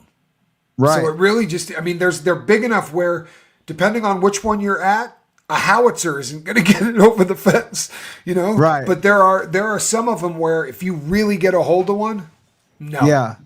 You're not. No. But I've never seen it. I mean, you might hit high up the wall, but it's a shot, bro. Yeah, he said he can hit it over the wall at Lewisburg. So I don't know if it's true or not. That's a pretty impressive hit. If he did, I'm not. That's a pretty impressive hit. Hey, he was double tough and he wasn't prone to lying. So it could be. Yeah. So, yeah. Probably on that creatine, juicing. Oh, he was huge, man. He was huge. White boy creatine. And he could fight, man. Oh my God. Only guy I was ever really intimidated by, and he wasn't that. Yeah. He's a scary dude. I'm gonna go with Lily. Everyone wants to know what your puppy's name. I know. I told him. It's not my puppy, but I'm still going with Lily. Very cute. Lily May. Yep. Is it Lily? It's Lily May. Yep. Lily May. Yep. My little girl. Get over here now, Lily May. You're stuck. Wow. Teresa Clay says, my female friend is starting a new job at corrections at 400 Count Prison in Florida in a couple of weeks. Any advice? Note, she is tiny but smart. I wonder if she's guarding the fellas or the ladies, because that would, just situational awareness. I think that's what they would tell her too. Yeah. Never turn your back to anybody and just be aware of everything that's going on, and hit the deuces quick. Don't be shy. If you're nervous, just call in the troops. Get a bunch of backup. But I think you'll find that most guys are really, really respectful of the women that work there. That's been my experience anyway. Really, and they will look after her. They will. If they like her, they will look after her. They will look after her for sure. Especially if she's petite. She's off to a good start, because they always feel like they gotta be ready to push up on anybody that's messing with the petite anything. You know what I mean? The sense of bullies and stuff. Bullies don't do well in the joint, pretty much across the board. Yeah. How often does anyone get parole the first time, unless their record is Snow White? Probably depends on the state a lot, don't you think? I don't know. Yeah, it just depends on the state, what you're doing, how packed the prison is. What your clear conduct is in the prison, if you've been not breaking any of the rules. There's so many factors, man. There really is, and what's your charge? Your charge, your case manager. Who's in office? Mm-hmm. Who's Not in joking office? at all. It's got a lot to do with who's in office. Whole administrations will change entire parole departments. I think a lot of times parole officer jobs are kind of rewards. And I don't mean the guys I'm talking about the people that sit on the board, the parole board jobs. Because those people, they come down and they go, it's almost just, seems to me like they got a real cushy gig.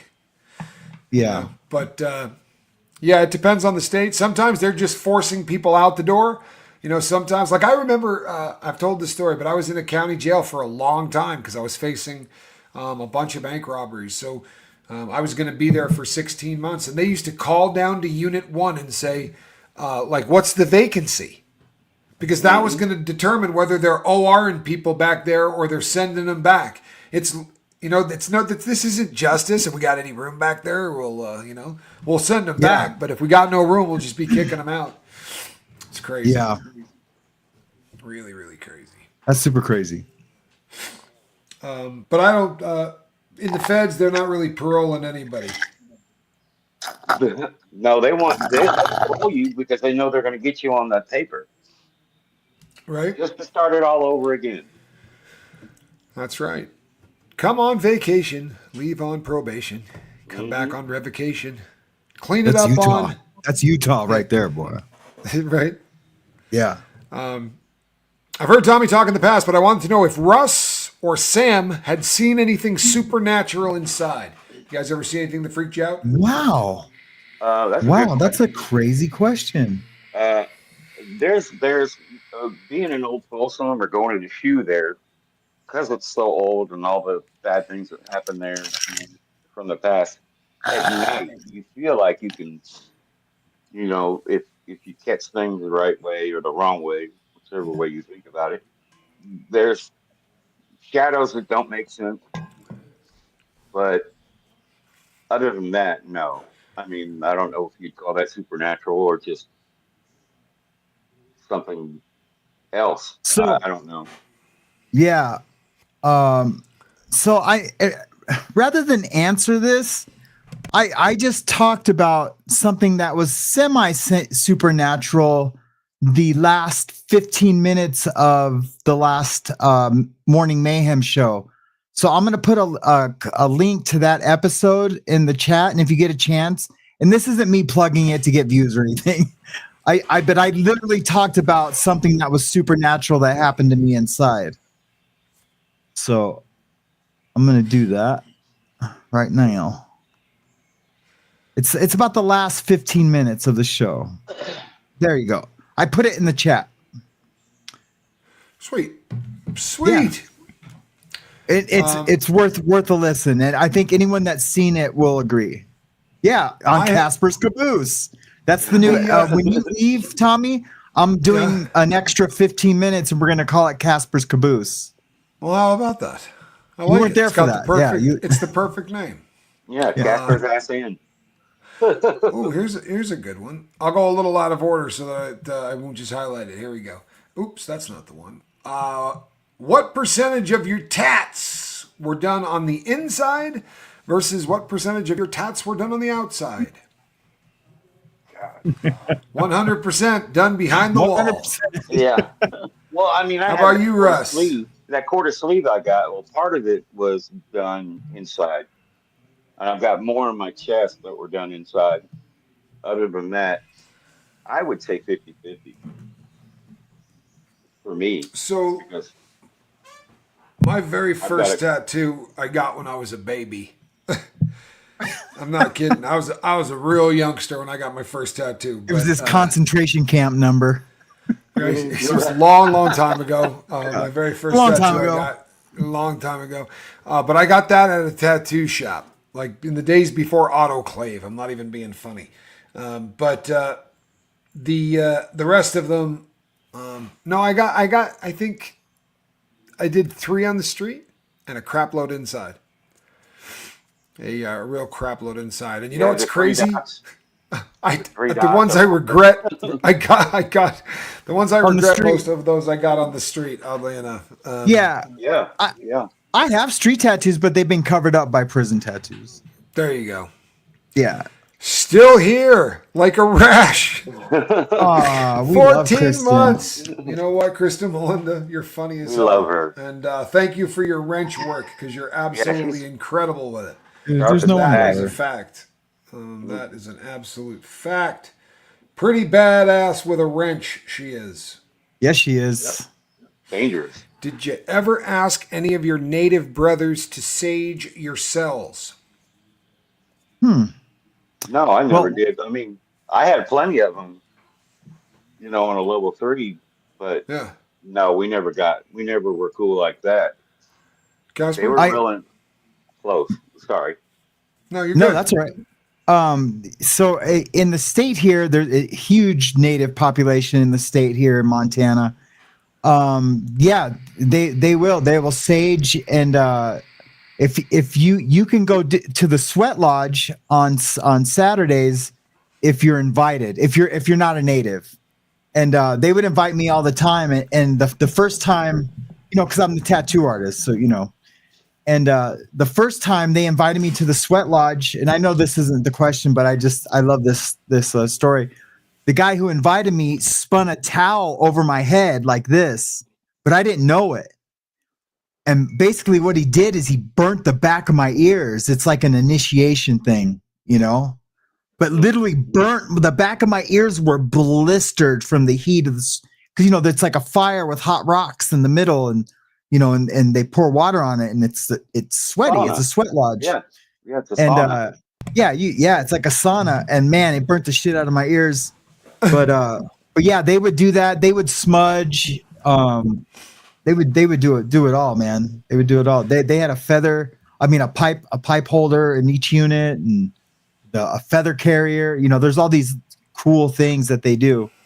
It's pretty neat. I had a cellie that used to ask him to come over and sage the cell all the time. Only one cellie, but every time I came home, he was into it. He got it done all the time. He hung with a lot of natives, but I have gone to the sweat lodge. They called it the Rainbow Tribe, and you could only do it one day a month. They did this. They would call it the Rainbow Tribe, and they would ask people from every culture, and they would invite people in. And I struggle with it, man. That it was rugged as hell. Those guys go in there and just hang out forever and eat flatbread. I was in there like, I don't know whether I had too much chemicals in me or what, dude, but I was 15 minutes in there going, holy shit, I'm gonna pass out. I can't be in here any longer. Like, everybody brought in a bucket of water, like a gallon. I was through mine in 5 minutes going, what the hell's the matter with you people?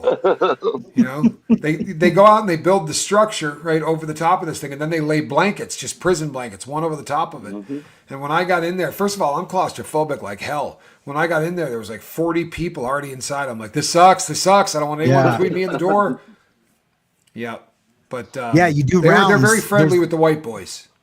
Yeah. You do. They call it rounds, and they do. How it's your manhood is judged by the many amount of rounds you can do in the lodge. It's rugged. It really is. It's hard. It is hard. There was a motivational speaker that accidentally killed a bunch of people doing this. Yes, down in Arizona. Yeah. And he used to be on the same circuit. I would see him all the time. That cat was always in hotel rooms and things. Yeah. But he would basically starved everybody or dehydrated everybody, right? Before they put him in there. Or? It's he had no idea what he was doing. There was no medical, there was no safeguards put in place, to make sure that people were hydrated and all of this. He just wasn't the sharpest tool in the shed, but he was making a crap load of money. Yeah. Did you hear about that, Russ? No, I didn't. When was it? Oh yeah, it was some white dude, trying to do not white dude stuff. that narrows it down. When was it? Was it recent? No, it was a while ago. Does helping others crank up dopamine? Absolutely. Yes, dude. 100%. Science backs it up like nothing else. They call it servitude, right? Serving somebody else, giving to others with expecting nothing in return, and your brain will reward you with chemicals. And if you think about it, this makes a hell of a lot of sense, because we wouldn't survive out in the real world. We don't live in the real world, right? We don't. We have these beautiful things that surround us. I'm talking to people all over the world through this cool box in front of us. But if they pulled the plug on everything, which is how we all started, you had to have community. This whole connection thing, without it, you died, right? It was that simple. So Mother Nature had to reward you for coming together with other people in the tribe to work towards something. So if you're helping someone else to achieve success, Mother Nature says you're doing the right thing, and it will get you high for it. Yep. You don't believe me? Give it a shot. It sure will. It'll blow you away. Yeah. Yep. It's pretty crazy stuff. Yeah. Question. Do you get radio or entertainment, a TV room or something inside? Do y'all know Cool Breeze? Blues station. I do not know Cool Breeze. I want to know it, though. Cool Breeze. You're listening to the dulcet tones of Tommy Scovel on Cool Breeze 107.5. Get your coffee, kick back. It's going to be a long one. Convicts the future. tuning in. You know what's funny? At Lewisburg, there's a radio station that's right down the street. And it's, you know those stations that have like 500,000 watts? I think this has got a watt and a half. I don't think they're broadcasting too much farther than the parking lot, but they get the prison. And these guys are locked down, some of them 7 years. They've been in this lockdown unit. So they all rate to the DJs who are college girls, right? And it's funny because these college women would say, hey, shout out to the boys behind bars up there in Lewisburg, so-and-so. And guys would blast each other. So-and-so requested the stroke for all you guys, all you gunners in G Block. And we're like, yes, who said this? That's awesome. Yeah.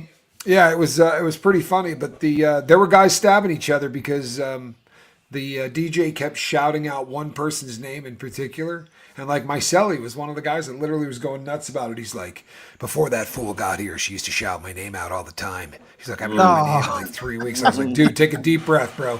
He's up at night going on the floor. I'm like, oh shit, here we go. Over the talk show host. The radio DJ. Fun. Yeah, that is fun. What was that dude's name that used to do it for in California? He would do like oldies.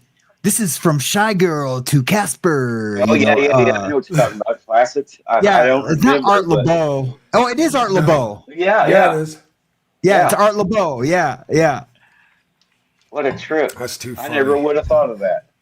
Yeah. I remember Art hearing it. This one goes out to Casper from Shy Girl. Keep it real in Corcoran. Some of them guys come out in the custom made khaki shorts that go way down almost to their ankles, and got the long white socks on. And that's how I dress. Yeah. Headband perfectly this wide. Yeah. All the way around. And some Lokes, fool. Yeah. Grace Flores. Yeah. Trace Flores. And some Lokes, fool, or some KDs. Some Lokes, fool. Some murder ones. Yeah, murder ones. Or some KDs. Yeah. That's how far back I go. Hey, I was at the prison right before I went home. So I was at Terre Haute, and they were still selling. They still sold Lokes. So when I got my travel papers, I was buying a pair of Lokes every time I went to store, and I was having someone else buy them. And so all my socks were rolled up and put in shoes with a pair of Lokes in them. And I was like, I know where I'm going. They're not going to be selling Lokes. There's just no way. Yeah. And I got there and they weren't, and I was pimping. Everyone there wanted them. And I had one white pair. And I don't even like Lokes, but I kept the white pair just to be a dick because everybody wanted them. That's funny. When I left Terre Haute, I bought a bunch of do-rags because they had stopped. They took do-rags off the thing. Yeah. And so when I got to R&D and they're checking in my property, the R&D guy's like looking at me. I'm white and I got 10 do-rags. He's like, "What are you doing with all these do-rags, man?" I was like, "Oh, I'm gonna sell them. I'm gonna sell them." Yeah, making big money. Yeah. The other one that was crazy was Casper will get a kick out of this. So I go through the SMU, and the SMU takes an eternity. Like it's years. So you don't even remember what the hell your property is. And when I got to the last phase of the SMU, you get your property. And it's crazy because it's been years, right? And I go down there and the guy's like, he goes, Country Time lemonade, pink lemonade mix. And I'm like, oh my God, right? This is 2 pounds of sugar. And the guy's like, yeah, you can have that. And then he picks out another one and he's like, I don't know how many of these you can have. I go, boss, what difference does it make? He sent me back there with 4. They were all together. It was 6 pounds of sugar. Oh my God! I'm vibrating the entire way back to the cell. Yeah. I'm like, sugar. Yeah. I'd been so excited. I was.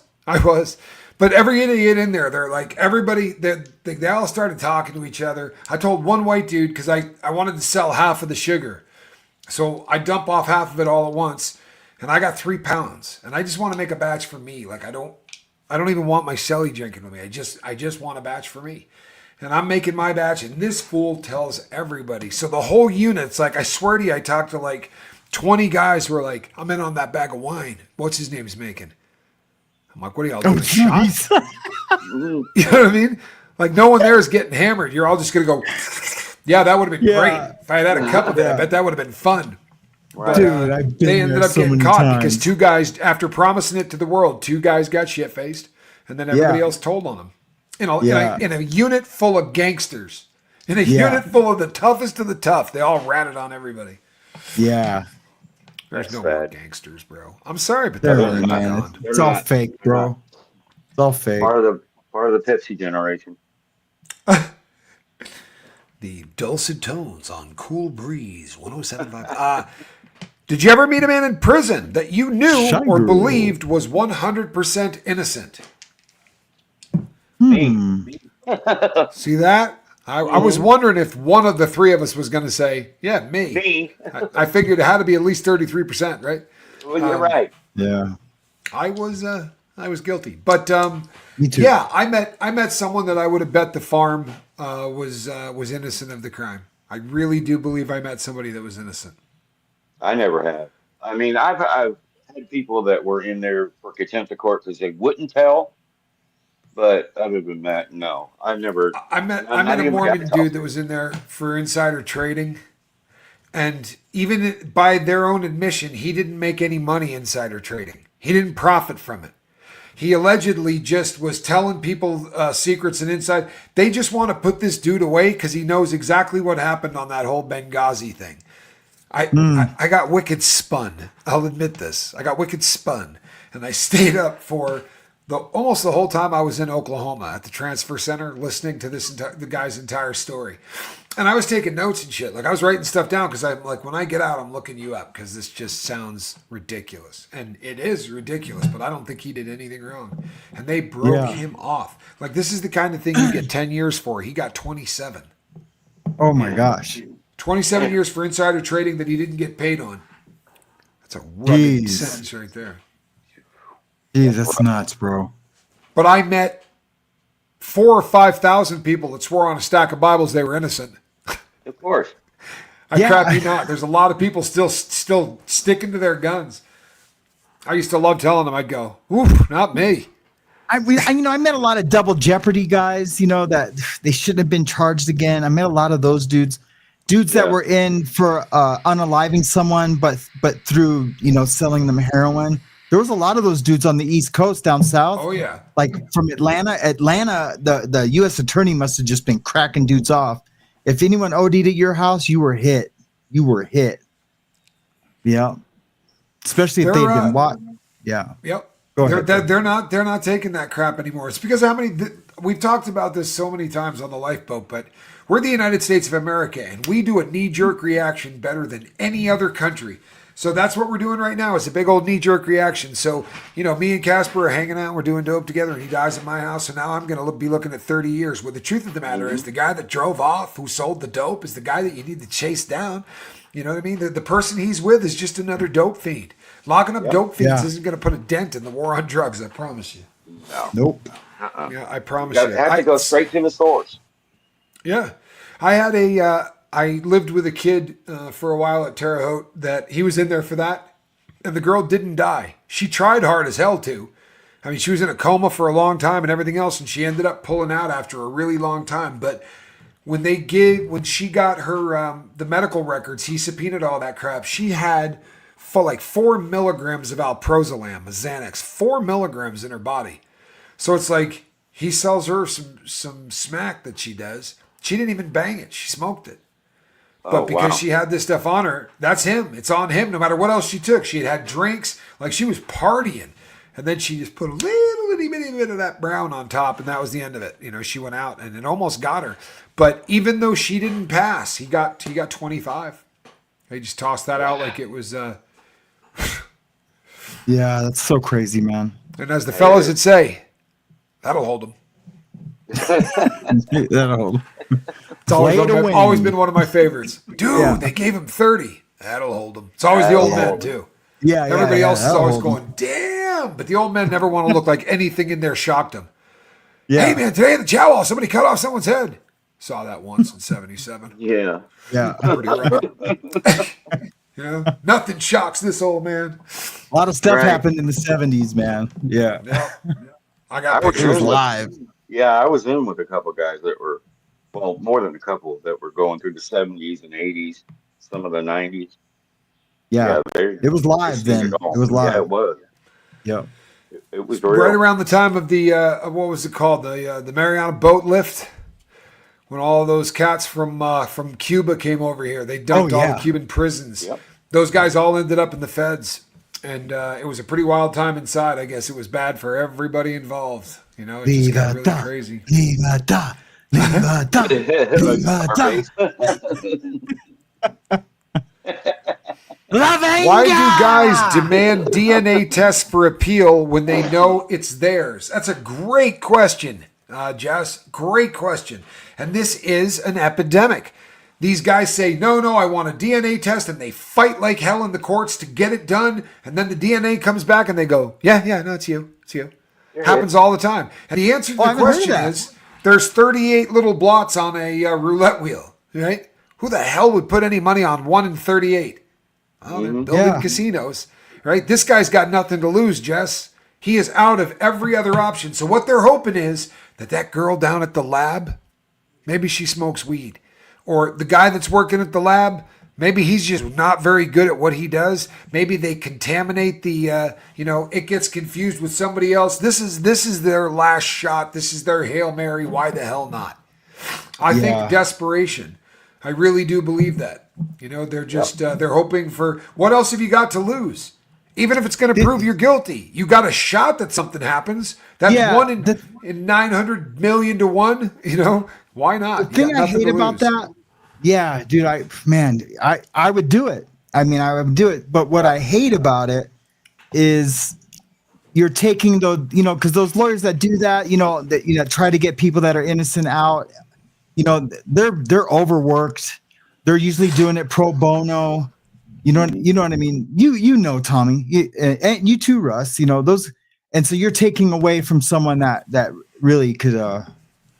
But I would do it. I'd try to get out. I mean, the desperation in inmates, when you start getting down toward the end and there's no other options left to, it's a pretty rugged thing, and I can't imagine, right? The longest sentence I ever had was not, one of those numbers that really scares it'll hold you, but it wasn't one of those, 40 or 50 year sentences that you hear.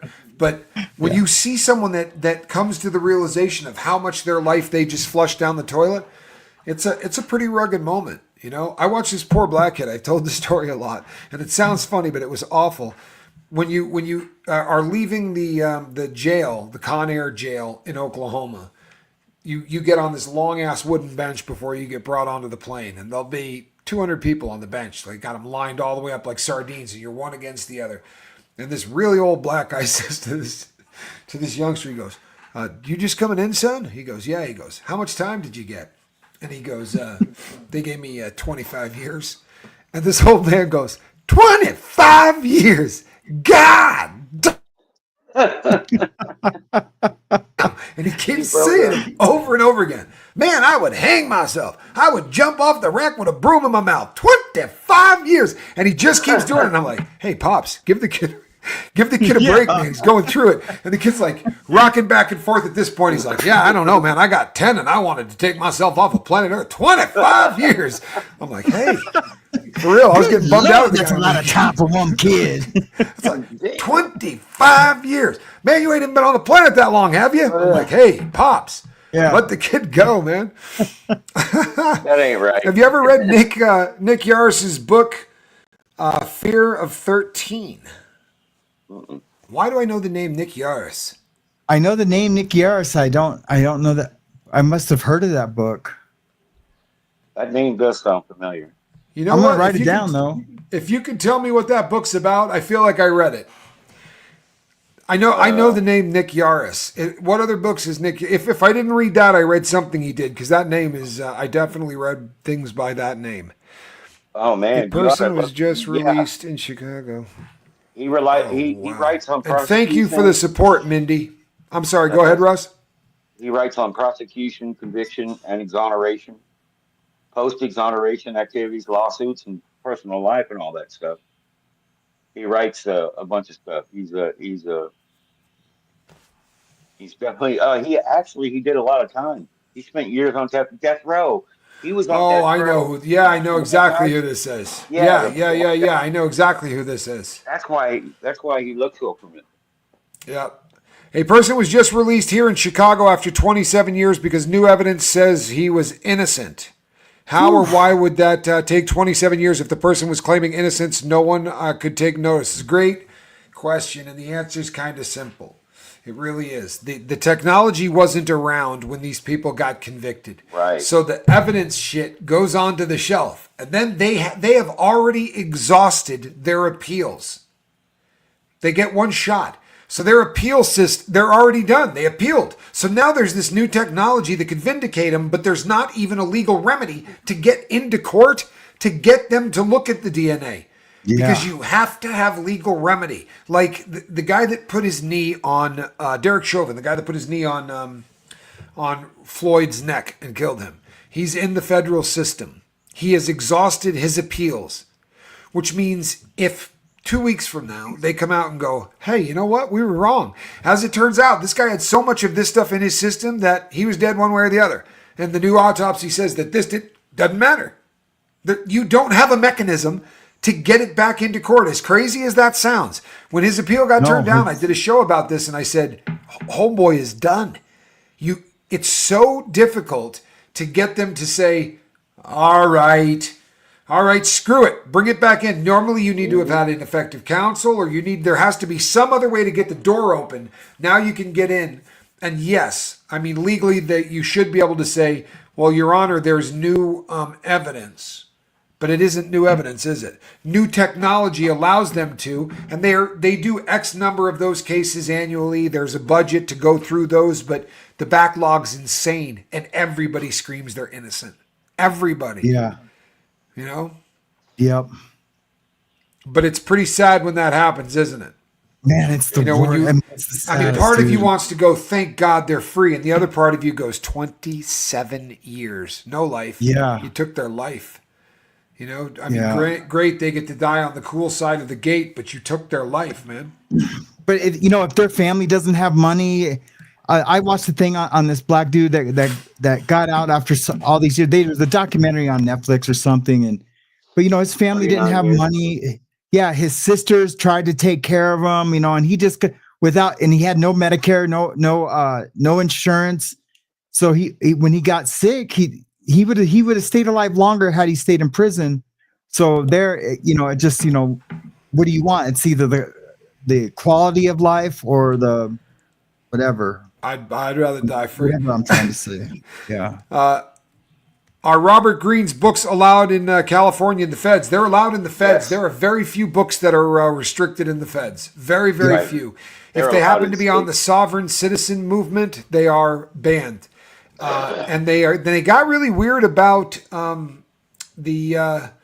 was the name of that series of books about what your personality type was, and the power of persuasion. All of those books all got kind of banned there for a while. They didn't want them bringing it in, but I had them, so couldn't have really been that bad. They always let me get through stuff with them.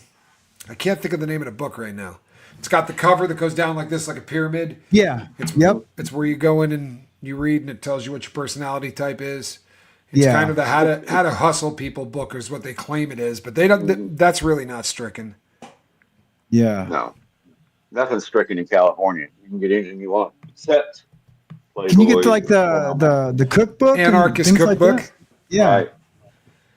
Mm-hmm. The feds will not let you have that. The feds will not let you have the anarchist cookbook. There's a couple of things, but it's rare that they ban anything. But do you get compensation if you're found to be wrongfully incarcerated?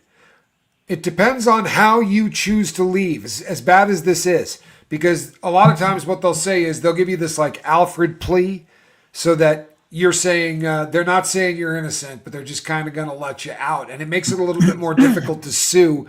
And if you get a guy that's been sitting in prison for 25 years and they say to you, well, we might be able to let you out, but we don't want you. I'll do whatever you want, man. Most guys aren't going to go, no, I'll go back in and sit for a while because I'd rather sue you.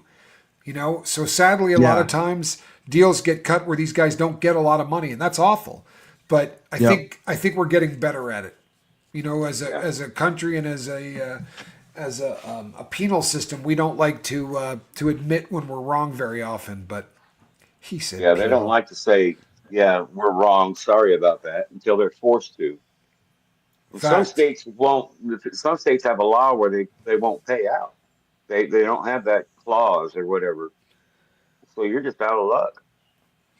Hey, Tommy, have we ever talked about the book Education of a Felon? You and me? I don't know that we have. Have you ever read it? I have not even heard of it. You never heard of Education of a Felon? Oh wow. I have not. Okay. Good. Well, now I know what to get you for your birthday or Christmas. Well, there you go. Yeah. It's a good one for sure. I'll tell you what, Oh though. my God. One of my top 5 favorite books was recommended by you, and maybe 2 out of my top 10. Unlondon, which I don't even remember if you read. I think you boycotted it and said, "I'm not going to read this," or did you read it? No, I read it. Yeah, Yeah. because that was to me. That's almost a. I'm not saying it's on par with Alice in Wonderland because that's a really tall order. But it's that kind of book. It has that kind of feel, and it's so absolutely wonderful. It really is. Yeah. Both of those. You made 2 recommendations while we were incarcerated, and I read both books that you recommended, and they were both excellent. So Awesome. Yeah. I'll give Education of a this Felon. next one a shot. Huge. You're batting 1,000 though. You do know there's a lot of pressure on you after those 2. Oh, this one might It was be your top one Shadowram. after you read it. Yeah, it was Shadowram and Unlondon. These are tough to come on the heels of. Yeah. Yeah. Better come correct. Those make pillars That's of the what I'm earth saying. look like. Bring it strong, brother. I will, dude. It's written by that dude Bunker, the guy who was in he wrote Basketball Diaries and Oh no way! yeah. Oh no way! There's a really good chance I did read this then, and I just it's probably his life don't know story, the name. basically. Yeah, Yeah, it's his real I know life the story. book. I know the book. Yeah, Super good. great author and artist. Just an amazing artist. You're He's talking an artist, about Jim. No, it's Bunker is his last name. The Basketball always think- Diaries are written by Jim Connor. Jim. Oh well, then he didn't write Basketball Diaries. Okay. This is written by the guy who was in Reservoir Dogs. Something Bunker. But anyway. Okay. Well, I'm definitely gonna check it out. I'm sorry. I love a good read. I thought he wrote Basketball Diaries. That's my fault. The guy who wrote Basketball Diaries was the same guy who was in the band that sang "Those Are People Who Died." The Jim Connell band, Jim O'Connor band, Jim. Somebody help me. Why don't you do your radio station voice and figure it out? Edward Bunker is the guy's name. Hold on. Who wrote Education of a Felon? Killer book, man. Killer book. Jim Carroll. Sorry. Yeah, Jim Carroll is the author of the Basketball Diaries and a couple of other books of poetry, and he had a band and had a hit song called "People Who Died." Jimmy Sniffing Glue. He was 12 years old. Fell from the roof on East 29. Kind of a punk song. Kathy was 11 when she pulled the plug. 26 Reds and a bottle of wine. It's a pretty cool song, believe it or not. No, it's a great There song. you go, Jim Carroll. See, the Run with the World got it. My Jim Carroll people. Jim Carroll was an amazing, amazing person. The first time I ever saw that somebody that was a junkie could be talented was Jim Carroll. I remember reading his poetry where he described the nod, and at that point in my life, I was pretty damn strung out. And the fact that that a guy could take words and make that feeling understood was just so wild to me. It really was. Jim Carroll was incredible. I was pretty bummed out when he passed, actually. Look at the syringe was at half mast. What? I want you to look at the cover to this book. This is a great cover. Here we go. Nice. Yeah. After working the camera. Thanks, Pastor, by the way. I've gotten a couple calls from GQ magazine wanting to interview me because of your picture thing. Not at all surprised. Oh yeah. I owe you one for that, buddy. Good looking out. Yeah, it was fun, man. It's fun for me. It's fun for me. Does getting a life sentence make a prisoner more dangerous, or does it make it easier for his car to make him commit more crimes inside? You know, it depends, I think, on how old someone is when they get that life sentence. Here's a good rule of thumb for prison. Youngsters suck. Yeah. That's pretty much all I got to say about that. Yeah. Youngsters are awful. They screw up in prison, and they screw it up fast. They're always trying to hurt people. They want tattoos for hurting people. And they're all just running around like a bunch of idiot crash test dummies trying to put work in. And I hate youngsters in prison. If they're alive after Me 15 too. years, they'll look back and say the same thing about anybody else new coming. Oh, yeah. Correct. Yeah. You're 100% right. They'll be shitting on all the youngsters going, God, I hate kids. Yeah. Was I like Screw this? up I a wasn't yard. like that. No, you were like that, buddy. Yeah. When Yeah, I was in Nevada, they said to me, hey, how would you like to get time and a half for the time you're doing? So instead of getting your normal good time, so basically I would have been doing halftime, and I was like, oh, sure. What does that entail? And they said, well, there's this place called Gene, and it's gladiator camp, and we're trying to get some older guys out there too. I said, yeah, I'm good now. No, I'm good. Right? I'm going to be the voice of reason on a freaking yard full of kids in their 20s. You got a better chance Yeah, seeing I'm God good, with dude. sunglasses. I can barely stand it out here being around 20-year-olds. Oh, yeah. For I know real. that. For real. Kristen just asked a good question, too. At what age is a one no longer a youngster? When they stop acting like a moron. Sometimes it happens in their 20s. You'll meet some people that were never youngsters. Yeah. You know, but usually they come in and they're like, show me how to make alcohol. Which one of you's got a binky? Huh? Who's got dope? And you're like, oh shit, here we go, dude. Nose wide the hell open, man. Just happy as hell. Straight off the bus. Huh? Do I have to pay? What do I got to do? It's the worst, dude. Retire them in the state. Dude, that is so funny, dude.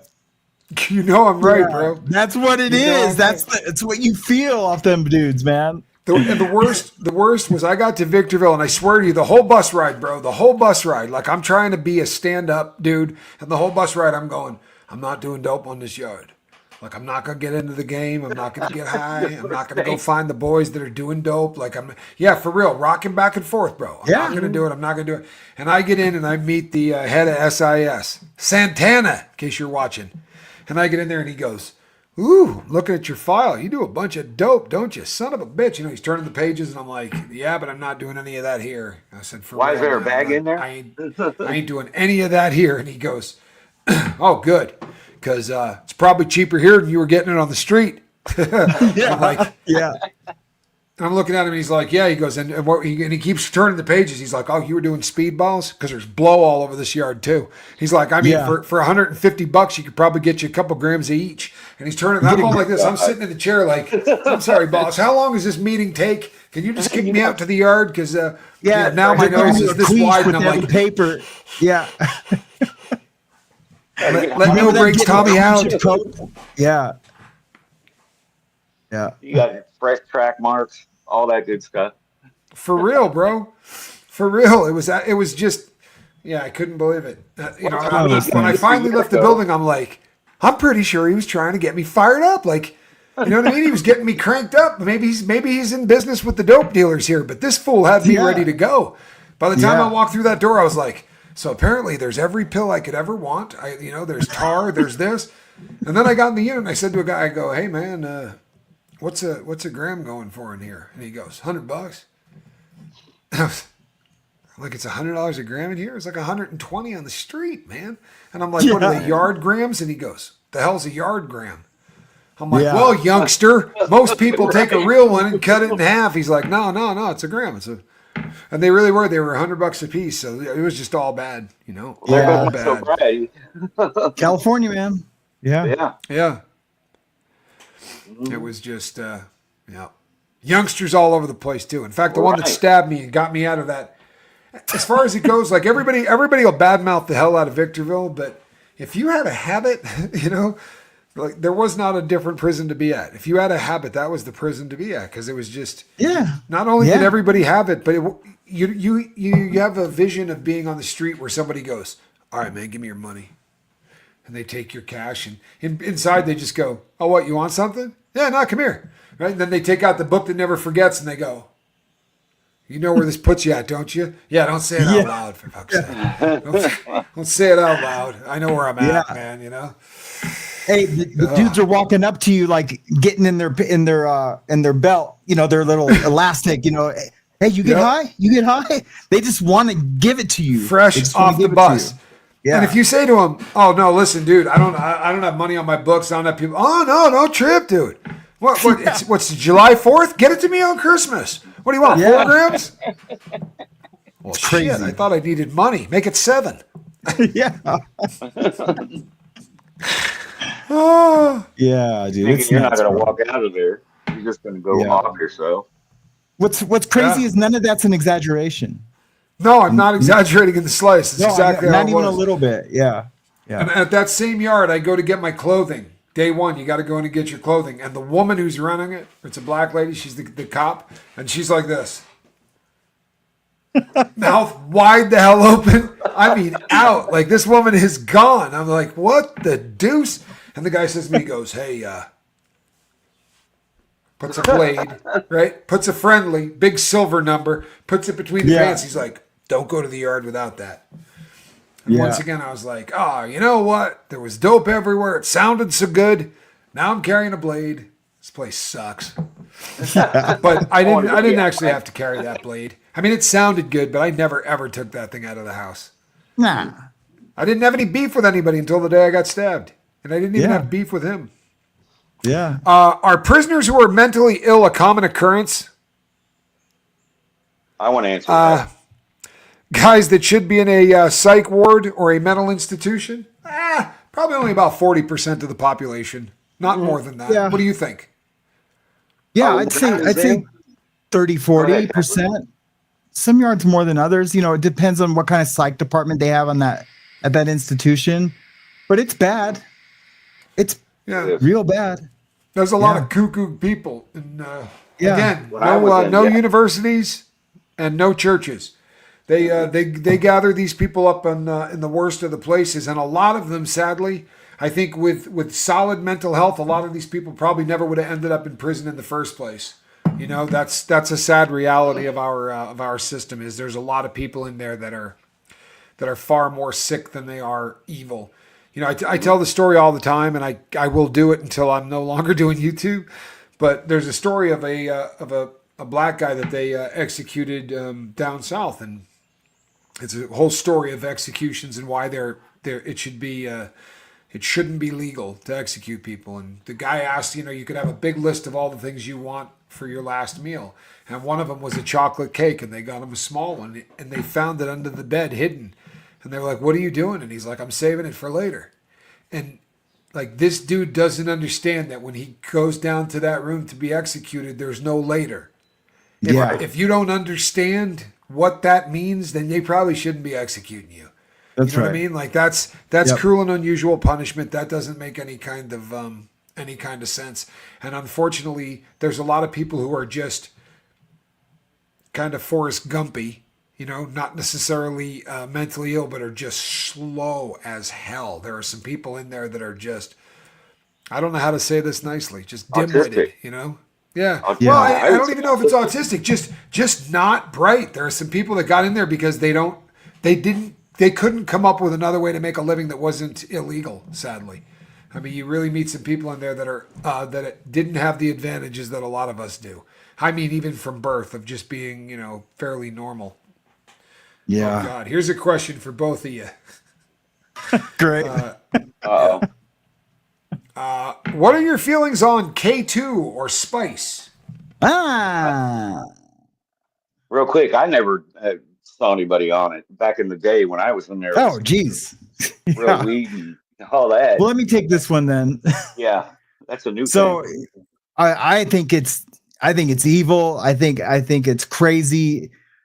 And what's super crazy is there's so many people that do it inside.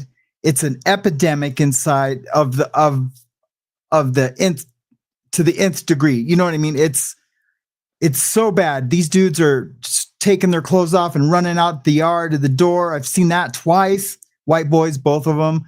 But a lot of our Hispanic brothers smoke it, you know, and they just get all weird and sit at the end of the bed and do this, or everyone has their own little weird thing. It's either I had one dude, I told him, yeah, you always go for a bike ride when you do it, because he just sits there with his legs like he's pedaling.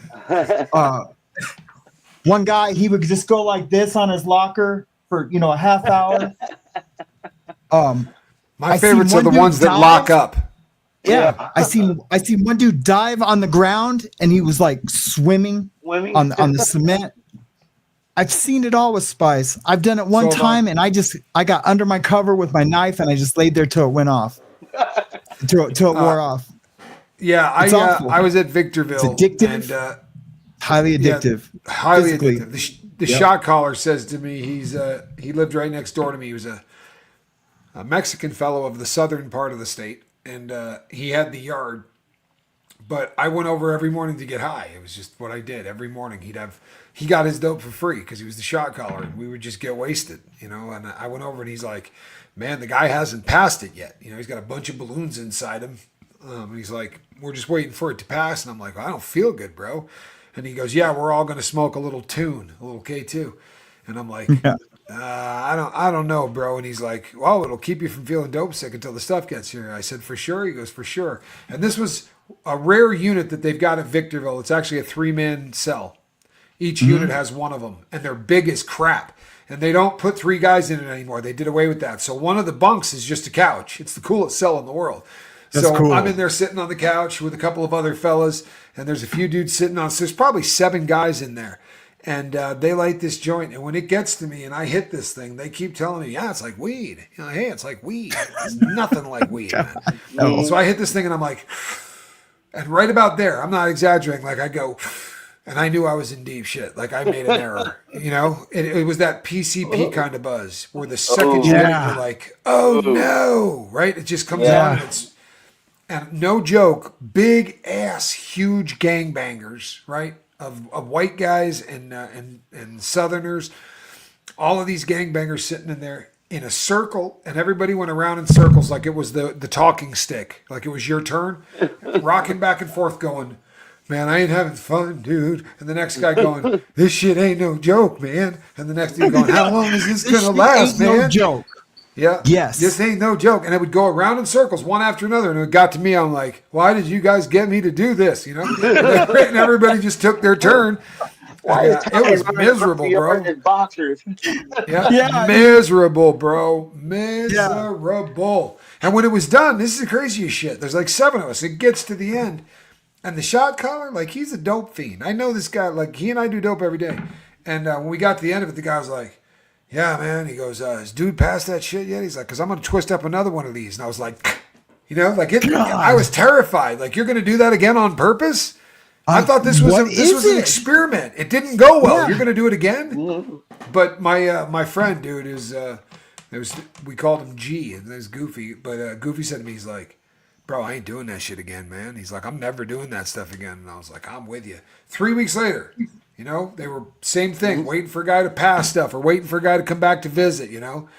And he's like, "Hey, I'm going to twist up one of those." I'm like, "I'm going to my cell." Like, "Me, you got a short memory. I got a good memory. I'm never doing that crap ever again." It was terrifying. Yeah, right? Man. I don't understand it. Well, the worst part of the whole experience is I'm like, I don't want to be in this room anymore listening to these guys freaking out. So I've always bullied my way through any buzz I couldn't handle. So I'm like, I'm going down to my cell. I'm just going to take a shower. Everything is groovy, man. And I go downstairs, right, and I grab my towel, and I go in there, and I grab a quick shower. And as I'm coming back, man, I'm like, I'm getting everything put up. And I come back outside, and I'm getting ready for lockdown. And it occurred to me that the 9:30 thing was the AM, not the PM. And any drug that will make you shit away 12 hours in your head, have no idea. Like, honestly, I'm turning the sheets down and shit, like getting ready to go in. And they're coming by doing census. I'm like, why the hell isn't he locking the door? Right? Why isn't he locking the door? He's like, you know, it's daytime. It's daytime. Yeah, I was miserable. I can't stand substances I can't control. No. Right. And what's crazy, this is the craziest thing. And like you said, like, you're going to do that to yourself again. and you will tell a kid, and they're all kids mostly, like, look, dude, you're done, because he's in your car. If you do it again, you're probably going to get stabbed. You're done 20 minutes because you're later. causing too much trouble. Right. They'll tell you, I won't ever do it again. I promise. That by the next hour you hear, oh man, old dude took off on a cop, or he ran out the unit naked, or he did something crazy, that he did it again. He'll swear to you, I'm not going to do it again. I'm not going to do it again. I don't understand, bro. I don't understand. The guy in my vent called, hit the buzzer, and you can hear it going off, right? And he's hitting the panic buzzer, and the cop shows up and he goes, What's your emergency? And he goes, I got blood in my vomit. He goes, what? He goes, I got blood in my vomit. Tons of it. I got blood in my vomit. And he had pounded a bunch of those cherry packets, the Jim Jones ones, the little itty bitty ones. So he drank like 10 or 12 of these things before he went to sleep. And he started smoking on that tune, and it made him vomit. So he saw all the stuff coming back up, and he's like, he thought he was bleeding out, and he's freaking the hell out. They had to bring a wheelchair and tape him into it. But I'm in the vent loving it because I know what's up. He's not in any danger. And he keeps going, I got blood in my oxygen. I got blood in my oxygen. They're like taping him to the chair. I've seen guys scream at the top of their lungs. I watched a guy fall off the top rail like this, big, tall dude, roll back like this, laughing, and stick it perfectly. Man. Like did a flip, came off the top, and landed on his feet and went, like stuck the landing, all freaked out. Yeah, one crazy event after. They call them episodes. Yeah. They happen so often they don't go, ooh, somebody freaked out on drugs. They had an episode in Unit 3. Yeah. They're locking down the whole place. Now just Unit 3. Yep. Episodes. And they were doing it at the halfway house. They called it the K2 crew. They would all get together at the halfway house too and go smoke. It was just nuts, bro. It's a terrible drug. It's way closer to PCP than it is weed. Yeah. You know what I mean? I didn't know you like getting wet. A dip. Right. Yeah. Sure. Like the double dip Sherman Helmsley, Sherman Helmsley. I did one time, and I went in my buddy's van and fell asleep in the back. I couldn't do it. Yeah, I couldn't do it. He shut me down. I was asleep in the bushes. I got up, I just crawled my way to the van, and went in the back and fell asleep. I was out. Yeah, checks out. Checks out. That's what happens when you get wet. Usually you're in the window by the window of the car doing the. Why did I do this? Why did I do this? Fun. 10 hours. 10 hours in the back of that van. Nothing like a little embalming fluid. But you said it perfect. This shit ain't no joke. This shit ain't no joke. This shit ain't no joke, man. This ain't no fun. Why do we do this shit, man? How long is this going to last? And then as soon as it's done, they're like, yeah, let's do that again. I had a big homie that was in the shoe, and he says to me, hey, can you move some of this stuff? I got a bunch of it. And I'm thinking to myself, man, I'll come up, right? At this point, why not, man? He sends me over a sheet of paper this big, like one of them long-ass yellow legal pad pages. And I'm like, dude, how much do you want for that? And he's like, $8,000. I'm like, we ain't on the same page, brother. I thought you were going to send me a stamp and ask me to get you 5 flat books and shit. Like, we're not on the same page. Yeah. Can I send this back to you? And he's like, yeah, absolutely. So I send it back in an envelope, and he sends me back over a business card-sized chunk of it. Right? And I was like, so I put it on the desk. I'm not smoking that shit. I know what it is. So I get a celly, and he goes, he's cleaning stuff up, and I go, oh, don't throw that out. I'm like, that's tune. This is what they called it at Victorville. I'm like, that's tune. Yeah. Man. And he goes, oh, bro, can I hit that? And I'm like, man, if it flips your switch, I'm not, I don't like this stuff. He's like, how much should I do? I go, this very little amount would probably be a good idea. I've not tried it, but that's usually a best way to start.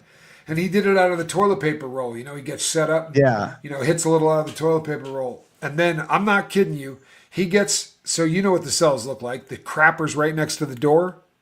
Okay, well, he's standing like he might be puking into the toilet, right?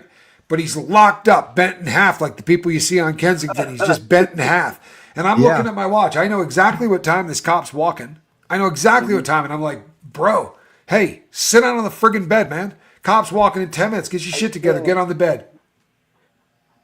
Lock the hell up. So, and 10 minutes. They do it wobble. Now we're on 3 minutes. Yeah. I'm like, I go, bro, I'm going to ear hole you. I'm going to punch you as hard as I can in the side of the head, dude. You're not getting me caught. Man, sit down on the toilet, do whatever. And as the cop's coming by, I got a magazine in my hand, and I'm holding it in front of the guy, pointing at the magazine. Like, why the hell you'd be bent over? But I got the magazine right in front of his face, like, yeah, that's the turbo version. Hey, boss, And so as he goes walking by, I'm like, he's walking again in 30 minutes, asshole. If you were at that, if you're still bent over like that in 30 minutes, I swear to you, I'm really going to kill you. I'm just going to choke you out and leave you for dead. Yeah. As soon as he unfroze, he's like, whoa, bro, that shit's fire. I'm like, you bent in half and didn't move for an hour and 5 minutes, man. They love it. You want to... Frozen. Around, or for real, what happened? You have to smoke this where you are. In other words, I'm comfortable with you being on your rack. You must smoke on your rack. Yeah. Because I'm not going to have you locked up on the toilet or in the middle of the room. Yeah. Doing this friggin' statue. And they go like this. They go. Yeah, they can't move. They vibrate. Yeah, it's they have the a wobble. scariest thing you've ever seen. And It's super scary, bro. I'm no drug prude. Like, I've been going hard to the paint for most of my adult life. I've been sober a shorter period of time than I spent wasted. Like, I'm not a drug snob. I don't drug shame. But this stuff, nah, man, this stuff is absolutely the most foul substance in the world. And somebody had his mom smuggle in the stuff in powdered form.